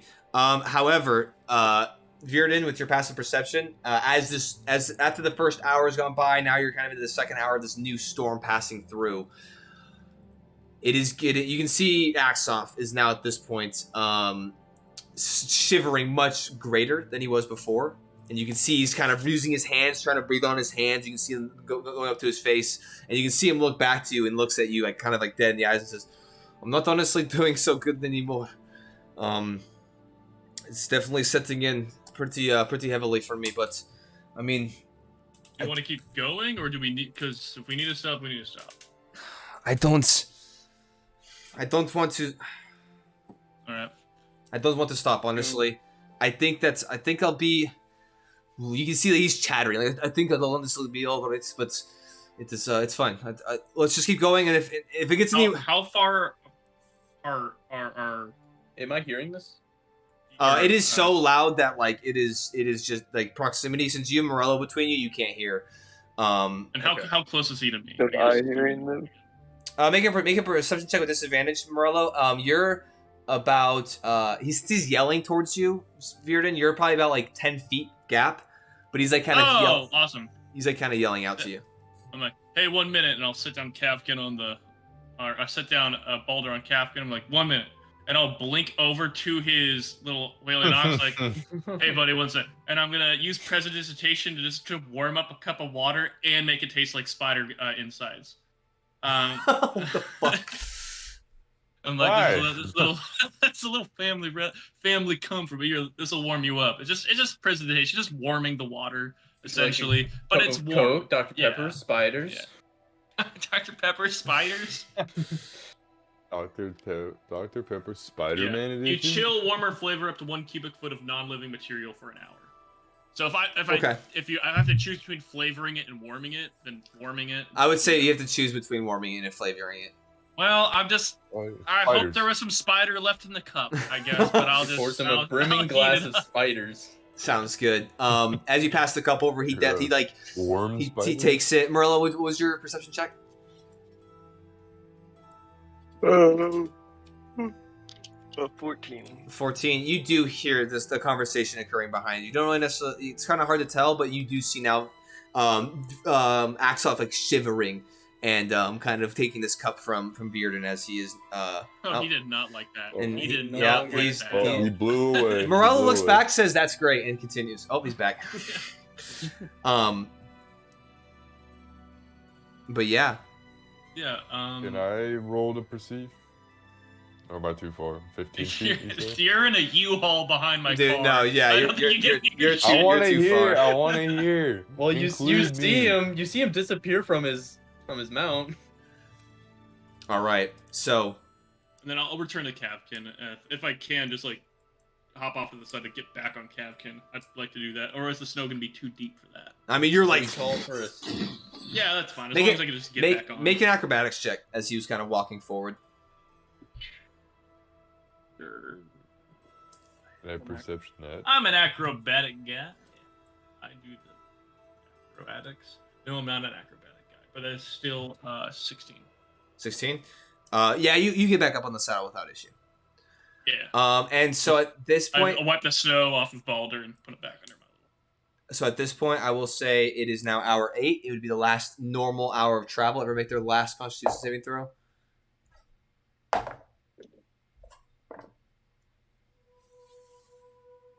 24. Okay. 21. Did I notice? Okay. Did I notice Bearden messing around, I teleporting? mean, you saw him go up, but yeah. We're close enough. We could probably talk if you wanted. Can I yell? I'm gonna yell at you. Yeah, it's pretty loud. You have to to speak up. What's going on? The fucking the fucking jack off up here is freezing to death. I gave him a cup of warm spiders. Do you Straight back want an around. extra? Do you want an extra blanket? Yeah, if you have one, yeah, sure. I do have one. Okay, cool. I'll stop doing the fucking cabbie thing and fucking. All right.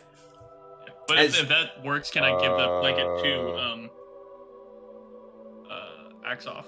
Yeah. Yeah, if you guys want to like coordinate a pass or a handoff. However, I will say,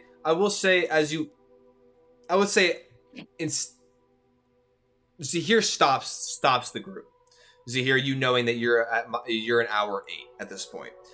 You stop the group, and you collectively all would know that if you push any farther, you will start to take levels of exhaustion permanent, like not cold weather levels of exhaustion, but like actual levels of exhaustion. If you want to continue, or if you just want to bed down for the evening, as the sun at this point has now made its way to the western horizon and is starting to kind of, the overcast sky is starting to dim as light is starting to fleet from the sky above.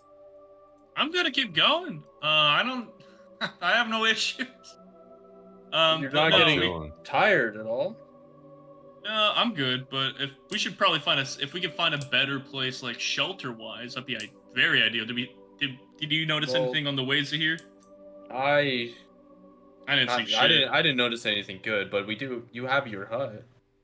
Yeah, but I mean the hut, it only encompasses that much space. If we're still like, I'd still prefer natural environment, If we could find something, if there's anything other than trees and snow. Perhaps an igloo for the. If we want to take the time to build an igloo, we could certainly do that. But I wasn't really planning on building a Whaley ox-sized igloo.